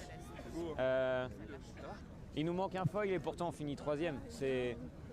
C'est incroyable. Et moi, cette victoire, c'est pas une victoire, c'est une 3e place. Elle est pas, c'est pas que la mienne. C'est la 3e place de la famille Dubreuil qui m'accompagne. Boat's brilliant. It's missing a foil, but it's here. Tous ceux qui ont été là dans les moments difficiles. And we've got a third place des années compliquées. overall in this race. Voilà, Throughout complicated years, but the sponsors have supported me, and I'm really proud of my result. À quoi j'ai pensé Je suis quelqu'un qui réfléchit toujours longtemps à l'avance et ça fait partie de mes travers. Là aujourd'hui, j'ai juste envie de savourer le présent. Ce moment qui est incroyable. J'aurais voulu rendre une copie toujours plus parfaite, etc. Today I'm just living in the present. Of course, I wanted more, I wanted better. There were small errors. Actually, I've come third in the Vendée Globe. Who would have thought that a year and a half ago? I think we can all be proud of this achievement. Je vous l'assure, encore plus ambitieux parce que j'avais un I'll come back in 4 years with more ambitious expectations. And my dream to finish the Vendée Globe is now completed. Dommage, effectivement, j'ai perdu l'ogive de quille au milieu du Pacifique, l'élève de quille, ce qui peut être dramatique, parce que ça rentre, ça met le puits de quille sous pression et l'eau peut rentrer dans le bateau. On n'en a pas communiqué là-dessus. J'ai une partie. There were other problems that I had that I obviously didn't communicate about. Qui s'est vidé dans 4 de mes sacs de bouffe sur 6. Du coup, toute la nourriture était contaminée. J'ai pu récupérer le gasoil pour le remettre dans le réservoir, mais ça a été. He had a keel issue Mentalement, c'est toujours plus dur. and a fuel leak that contaminated a lot of his food. He managed to recover the fuel to put back into the engine. Je pense qu'il a tenu toutes ses promesses et voilà, il y a eu des moments difficiles, mais j'ai su les surmonter un par un et je pense que ça m'a rendu This plus fort. Vendée Globe's been difficult, but I've taken on the challenge one by one. And I feel well. I feel like I've well deserved this third place. Ça a été une régate planétaire et tout le début de la course jusqu'à ce que je casse mon foil. Je me suis dit mais on va tenir ce rythme jusqu'où? Alors j'aurais adoré. The first part of the race was pretty intense, and right up until when I broke my foil, I was wondering how long can we keep holding this rhythm. Je me suis battu pour espérer garder une place dans le top 5 d'abord, puis sur le podium. But once I broke my foil, my aim was to try and keep a place in the top 5. C'est incroyable le scénario. And I kept fighting for that. And I managed it. And it's all part of the story of this Vendée Globe. To have broken a foil, to have had challenges. Ça a été une course, je pense, avec un niveau qu'on n'a jamais vu dans les autres éditions. Et je pense This was a course with a level of competitors, a level of preparation way above whatever's happened before. Nothing happens by chance in this course. It's all about the preparation. Même le Podium 2000, on t'arrête plus jamais quoi. Bah non, ma passion c'est le sport, c'est de me donner à 100%, de n'avoir aucun regret. Et Passion is the sport, of 100% to never have regrets. Course au large, je connais bien le coin. Donc je me suis retrouvé à And when I was arriving the Brittany coastline, it reminded me of my Figaro days with the Pole Finisterre course au large. Effectivement, chaque mille comptait. J'avais rien à jouer, j'avais tout à perdre, mais moi, ce qui m'anime, c'est la course. C'est pas juste finir 3e. I had nothing to win, everything to lose.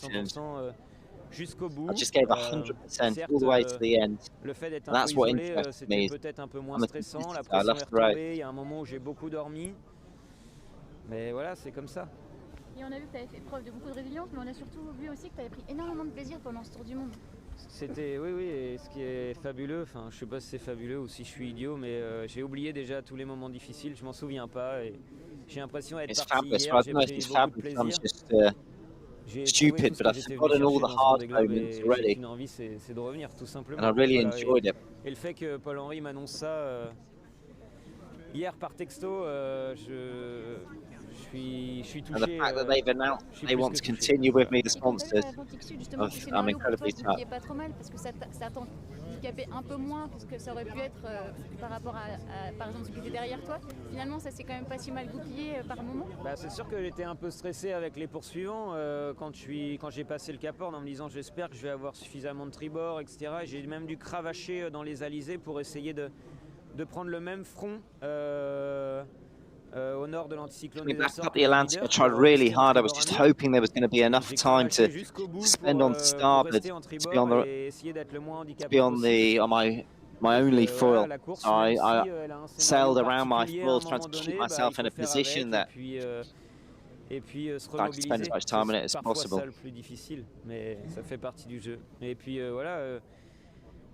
And sometimes that's the hardest thing to do, to tell Je compromise. suis trop content. Il y a beaucoup de monde là quand même. Ça fait bizarre. But that's part of the La game. dernière nuit dans le bateau était particulière au mouillage dans la baie. Normalement, My on fait last, ça, my last l'été. night on Voilà. Et on puis, the boat was a j'ai bizarre one, a tous mes different amis du one. triathlon qui étaient là et qui me chauffent déjà pour le full On Ironman the dans 6 mooring mois. in the bay, Un autre défi. Voilà, and I had ça all va my être, friends come out on the incroyable boat. All my triathlon friends came out and j'ai spent pas the de- night with me on the boat, which was incredible. I have no more T'as fait words. preuve d'audace tout le temps, parce que tu l'as dit, tu as dormi pendant ce record, ce qui nous paraît complètement fou, mais même cette dépression, enfin en tout cas, tu as quand même fait preuve de beaucoup d'audace tout le temps. Ah oui, dans c'est vrai cette que je suis le course. plus rapide du monde, ouais, c'est vrai.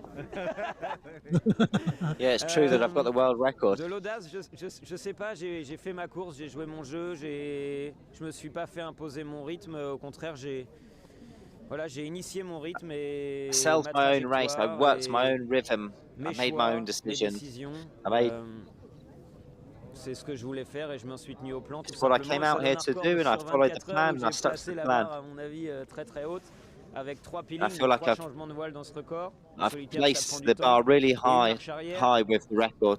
Je suis curieux de savoir ce que ça aurait In donné which sans I tout also ça, mais did voilà, 3 ça fait sail partie du changes, jeu one et- back down.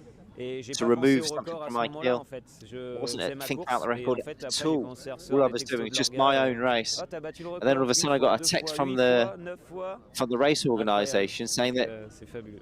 On s'est demandé où t'allais t'arrêter. saying that I've Justement, broken the sur record. le record And that de was 64 amazing. What a jours, fantastic et même feeling. Le record de 64 jours, est-ce que tu penses que ça va être facilement à aller chercher? Ça va être largement battable. Les records sont faits pour être battus. Les bateaux progressent. Dans 4 ans, ça ira These encore records plus will vite. easily be beaten. Là, In Charlie, 4 years' time, moi, we'll je mets be 67 jours, quicker Charlie again. met 64, alors qu'on... faut imaginer que si on avait eu la même descente d'Atlantique Nord qu'Armel, mais c'était 58 jours qu'on mettait, je pense. En fait, A lot of it plays on the weather. If we'd had the same weather conditions that Armel had, maybe we could have been even quicker. Donc, A lot of it depends on the weather. It's not just the boat ça and the veut dire que technology. les prochains Vendée Globe vont être encore plus rapides. Et c'est génial. But you know, Et ça for rend sure, pas, je peux I vous think l'assurer, the ça rend next pas and les the choses coming plus Vendée faciles. Globes are going to be quicker Parce and que, quicker. un bateau qui va vite, c'est un bateau qui est beaucoup plus exigeant, qui est beaucoup plus dur, qui est beaucoup But it plus definitely dangereux. doesn't make things easier. It Mentalement, means that c'est un the exercice, faster we go, très très difficile que the de more tenir ces hautes energy there vitesses. and input there's Peut-être qu'on a moins de required, the changements more de voile, dangerous mais it is, the more quand le risk there bateau, is. il the harder it will cravache à be. 30 nœuds, qui tape les vagues, dans la tête en fait, à un moment on a envie de dire mais stop, faut que ça s'arrête. Et non, faut And there's continuer, times when you're out there and you just want it to stop. You're slamming into the waves, the boat's crashing, the speeds are high, Voilà. the risks are high, and you want it all to stop, but you just keep going.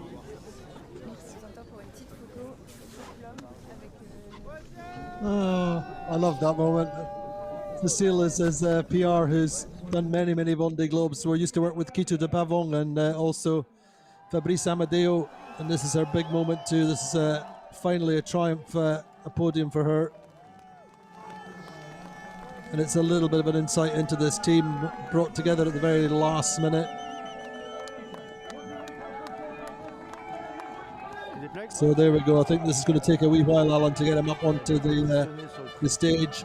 Everybody is going to want to welcome. So there's Hubert Lemonnier and Jacques Carré and Fabien Delahaye, all part of the race management team.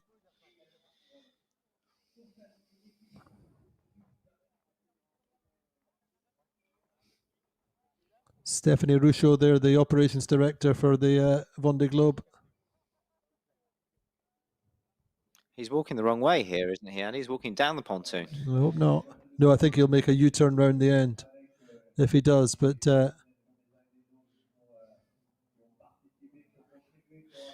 maybe he's going to check out the other boats. I know that's what I'd be wanting to do at some point in time. I think there's a lot of people waiting for him, but I think they were talking about a photo.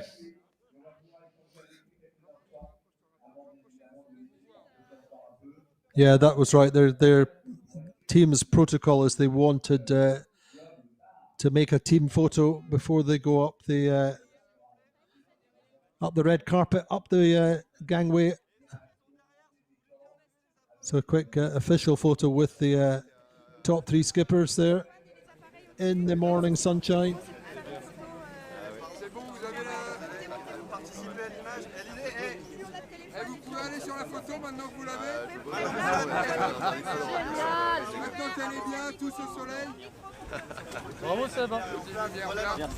What a moment, and all of this is emphasised by the exceptional weather conditions that we've got.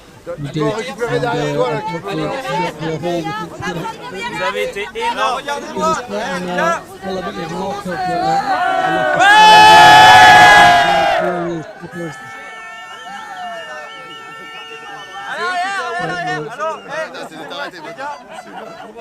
The best conditions all the way round. A real rich get richer race for the top 3.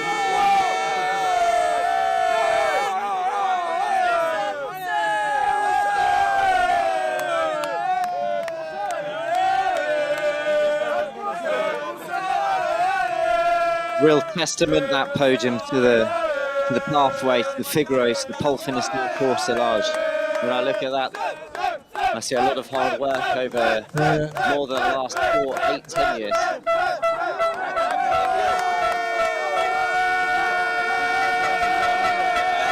And such different characters, all 3 of our skippers. They all get the results over the years, but very different humans, very different people, different personal pathways.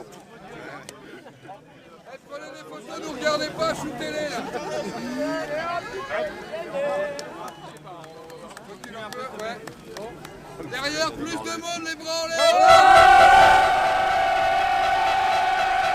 There we go, just doing the official photos there in the crowd in the background to cheer our podium finishers.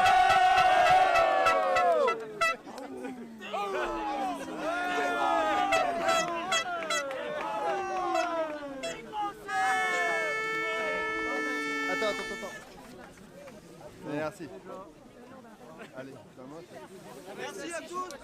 So looking like it will be a good few days yet before the 4th place skipper comes in, whoever that might be. At the moment we're seeing the 23rd or 24th of January for the first 4th to 10th places. It's going to be fascinating to watch the rest of that race over the coming week. Big low pressure system coming through, which is going to really challenge the tired skippers and the tired boats. It'll be quite a different finish. It will lead into the finish that these 3 have had. Here we go. Seb SImon's on his way to greet the public on the official stage.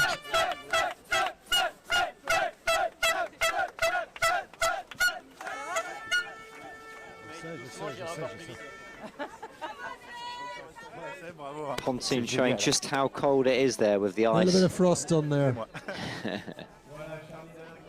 So Johan Riesham was saying they had ice on the deck when he came in the other morning and through the night. So there we go, Seb getting back to join his team and the Dubreuil family, his sponsors. family company, 2 generations I'm sure there.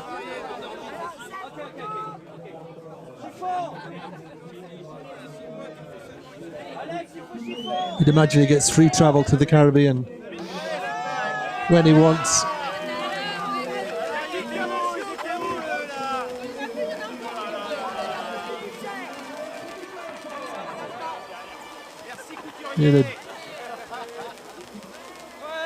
Not sure whether Chiffon really wants to be in the team photo.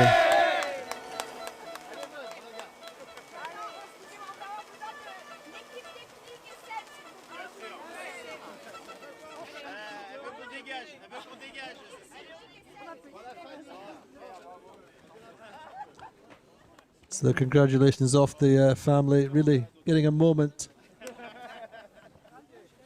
You want to call it a personal, private moment, but it's hardly private. But for sure, you can see the relationship with the family who have supported them. As they started way back in with this Figaro program originally. Small sponsors on the last Vendée Globe 2021. And there was one text message, I think, that came June, round about June for June 2023, I think it was, that he got confirmation that they would go ahead celebrating the 100th anniversary of the company. That they would go ahead and go for the Vendée Globe with full support.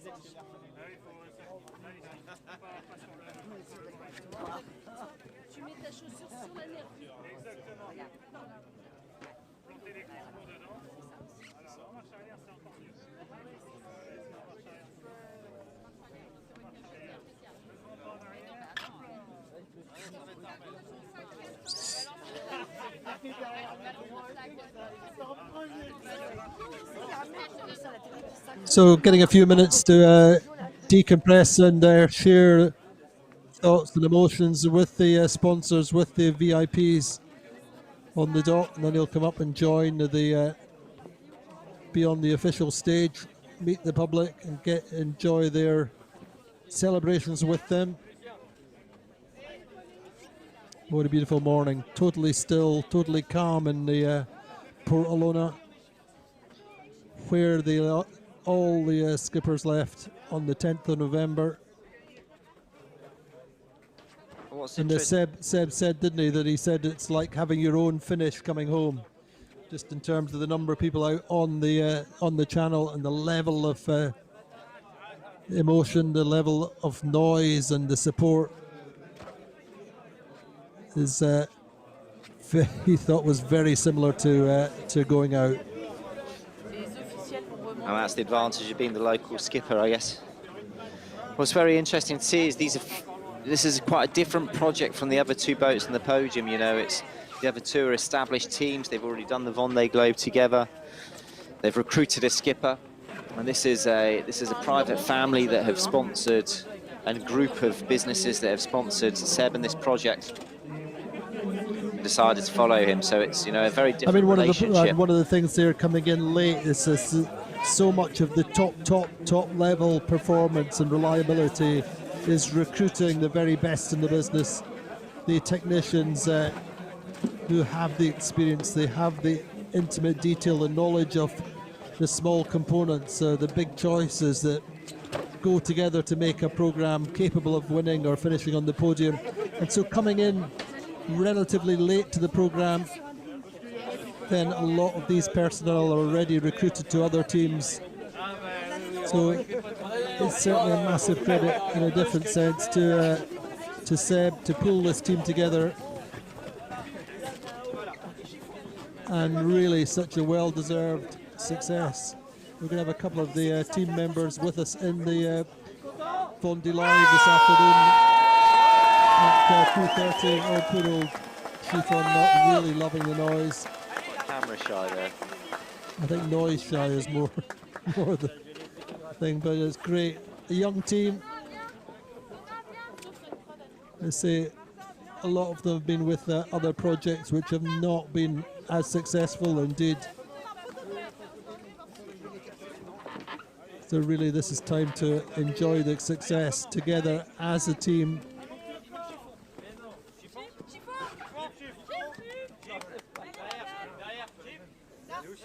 Here she comes. There we go. See.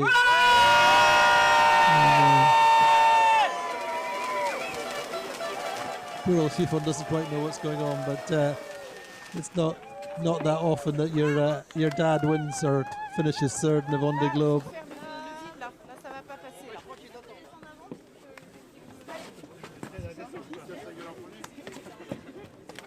Great for the team to all be here, to be able to share this experience with Seb. You know, it's really a big credit to them, this result, because even though you're single-handed out on the water, none of that happens without all the preparation from the shore team and all the support while they're out on the water. You know, they are in contact the whole way around the racecourse.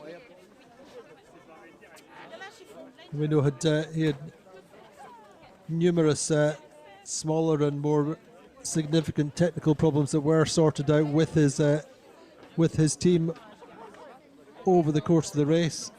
One of his weaknesses before the race was always his electronics. Learning how to deal with the electronics. Had a big problem at one point, and I know that our guest today on the live worked with them, Andreas Baden, a German skipper, hoping to do the 2028 race. Andreas worked extensively with Seb, produced a 90-page road book for him, so he knew all the elements. And he was also helped him out when he had some problems.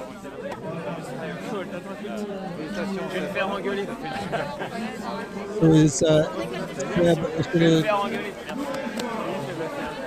there's Jean-Luc Van der Kuyper, who lives out in the Sables, the king of the Cape Horn. More so than we've seen in the previous two finishers. But he's been hurried up to get on the stage.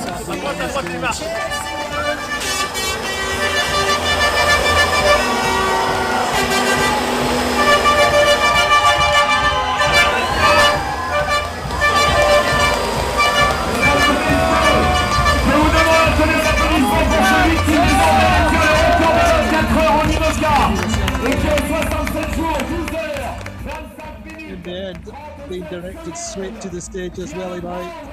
There'll be time enough for the meet and greets. Il va venir nous rejoindre ici dans quelques instants. Il sera là, venez nous rejoindre. On me dit que vous n'êtes pas assez chaud. Levez les bras, on tape dans les mains. So big applause, big ovation for Sébastien SImon as he takes to the stage. Crowd's been waiting out there patiently for him since the early hours. And there's Adelie, our wonderful mascot. On the stage, winding up, warming out the crowd for the arrival on the stage of Sébastien SImon, the local hero. Vous êtes formidables. On se retrouve dans quelques instants. Il arrive.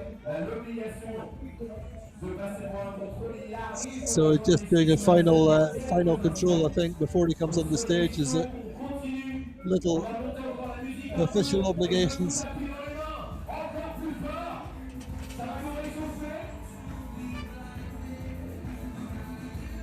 So Adelie's warming up the crowd, along with the president, who's getting his vibe on.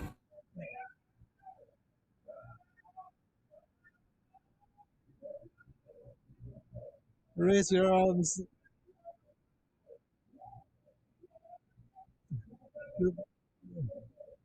So the all Vendée program, supported by a Vendée team, the Vendée skipper coming up to the podium now to join us.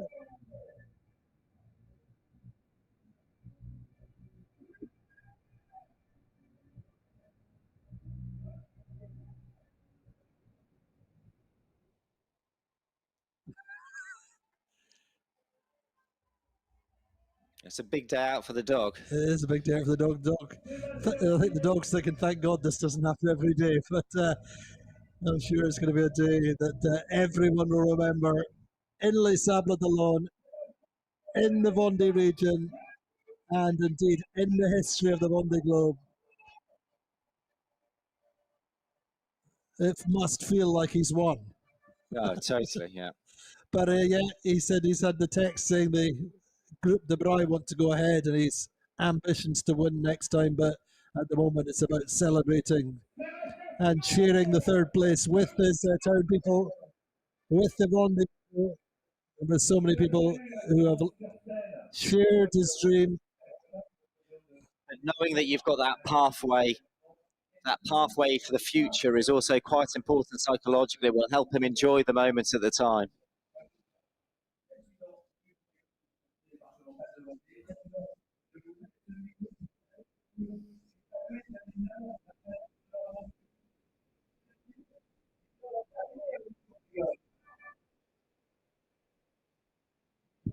So this will be a big moment, Alan, won't it?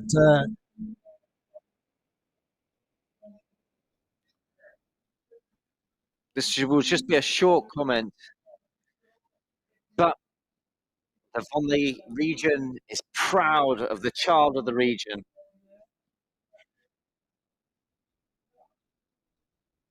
He's shown us that we can imagine the extraordinary results.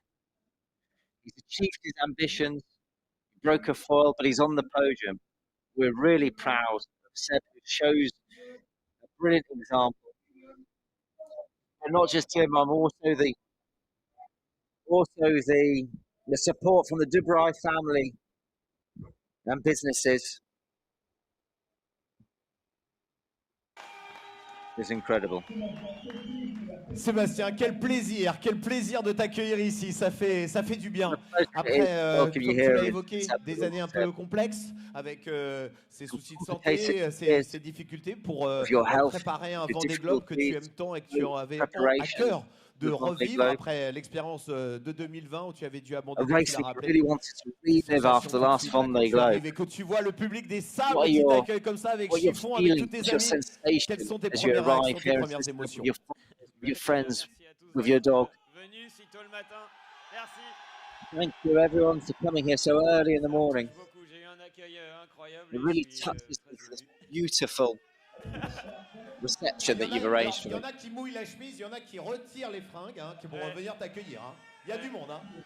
On va juste au Sable, on lâche rien. They took their clothes off to welcome you in. Here in Les Sables, we go the extra mile.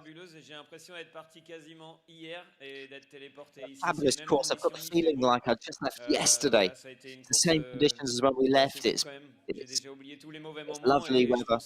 I forgot all the hard moments and all I can remember are the good ones. But it was a really fabulous regatta. And now I've only got one thing on my mind, and that's to prepare for the next race and to return to this race. I'd like to say a big thank you to everyone who's allowed me to make this reality. Sponsors, Dubreuil, big accident, I lost a mast. My friends who helped me up on my feet, a team that gave everything for us to be on the start line and to have such a fast post, to break the world record. My family, who sacrificed so much that I could follow my dreams.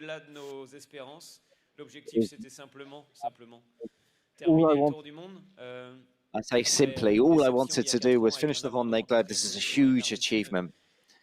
You know, after having to abandon the last Vendée Globe, it was a hard challenge for me to come back. For sure, I broke a foil and had a few issues along the way, but we're really proud, and it's not just my It's not just my result. This is everyone, my whole team, the sponsors, everyone who's joined us for this project. Okay. Tu le dis, rien ne t'a été épargné. Les douleurs physiques, la casse sur le bateau, et pourtant, on n'arrête pas Sébastien SImon. Qu'est-ce qui peut t'empêcher de faire des exploits comme ça? C'est incroyable. You never stop Sébastien SImon after physical issues, breaks on the boat. Nothing stopped you. There wasn't a time when you had any doubt. Because every message we had from you, it looks like you were just kept going. And well done to being the record man in solo on the IMOCA.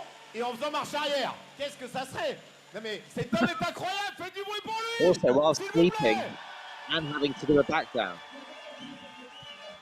Comment on peut t'arrêter, Sébastien? Tu es inarrêtable. Ah, je fais que 3e pourtant. Hein. Ouais, et alors, on imagine en 2028 alors. You're unstoppable, Seb. How can we stop you? Oh, I only came 3rd. But you know, that's going to be my objective for sure. I really want to come back. I took a lot of pleasure from this race.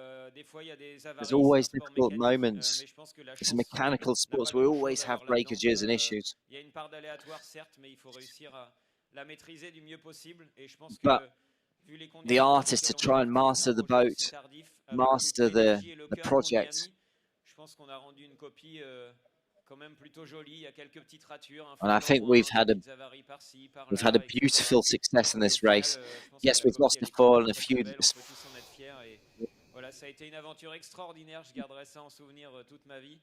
Et encore une fois, it's for all of my life. ma détermination de revenir dans 4 ans avec des objectifs encore plus ambitieux. And again, I just want to reiterate that it's only strengthened my ambitions to be here in 4 years' time. And I'd love to win it. And my dream is to win it. I'm bought with the Vendée Globe. The year of the first Vendée Globe. I've grown up here. I've evolved with it. And today it still makes me dream. My story isn't finished until I've won it.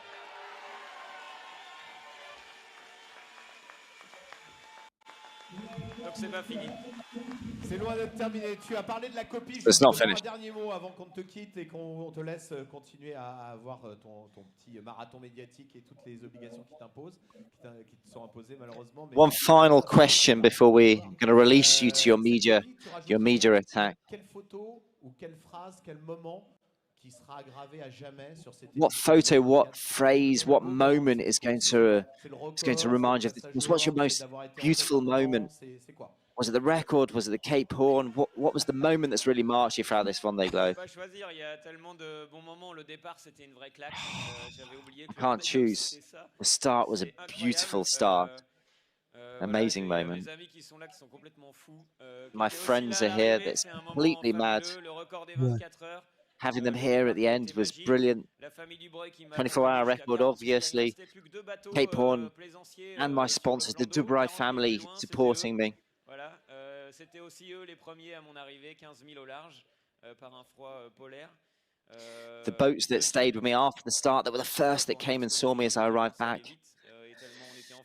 The south, I didn't really see anything. I stayed inside my boats. There wasn't much to say there.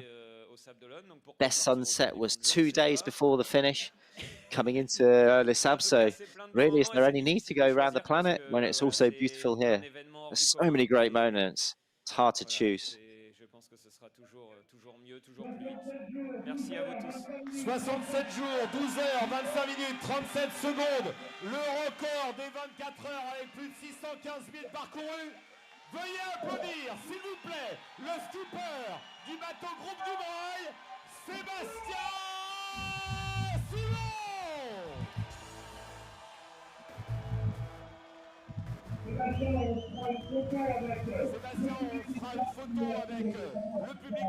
So there we go then, Sébastien SImon back on planet Earth, back on dry land. Time to start enjoying the day. A marathon round of media interviews, I'm sure, for him here. But what a great day for him and for his team, and indeed for the Groupe Dubreuil family. So a final applause. And party is going to go on long into the weekend, I'm quite sure. Timely arrival. But thank you so much for joining us. We will be live tomorrow with Sébastien SImon on the Vendée Live show at 13:30 UTC, 14:30 here in France. We'll have a couple of members of his technical team with us in the show today. Same time, but in the meantime, thank you so much for joining us and for sharing with us this hugely emotional finish. The hometown hero comes home. Sébastien SImon, third place, the child of Les Sables d'Olonne, the child of the Vendée Globe. What a wonderful race, and great welcome back to the pontoons, to the beaches, to the streets that he grew up in. And the day, and indeed the weekend, belongs to Sébastien SImon and his team.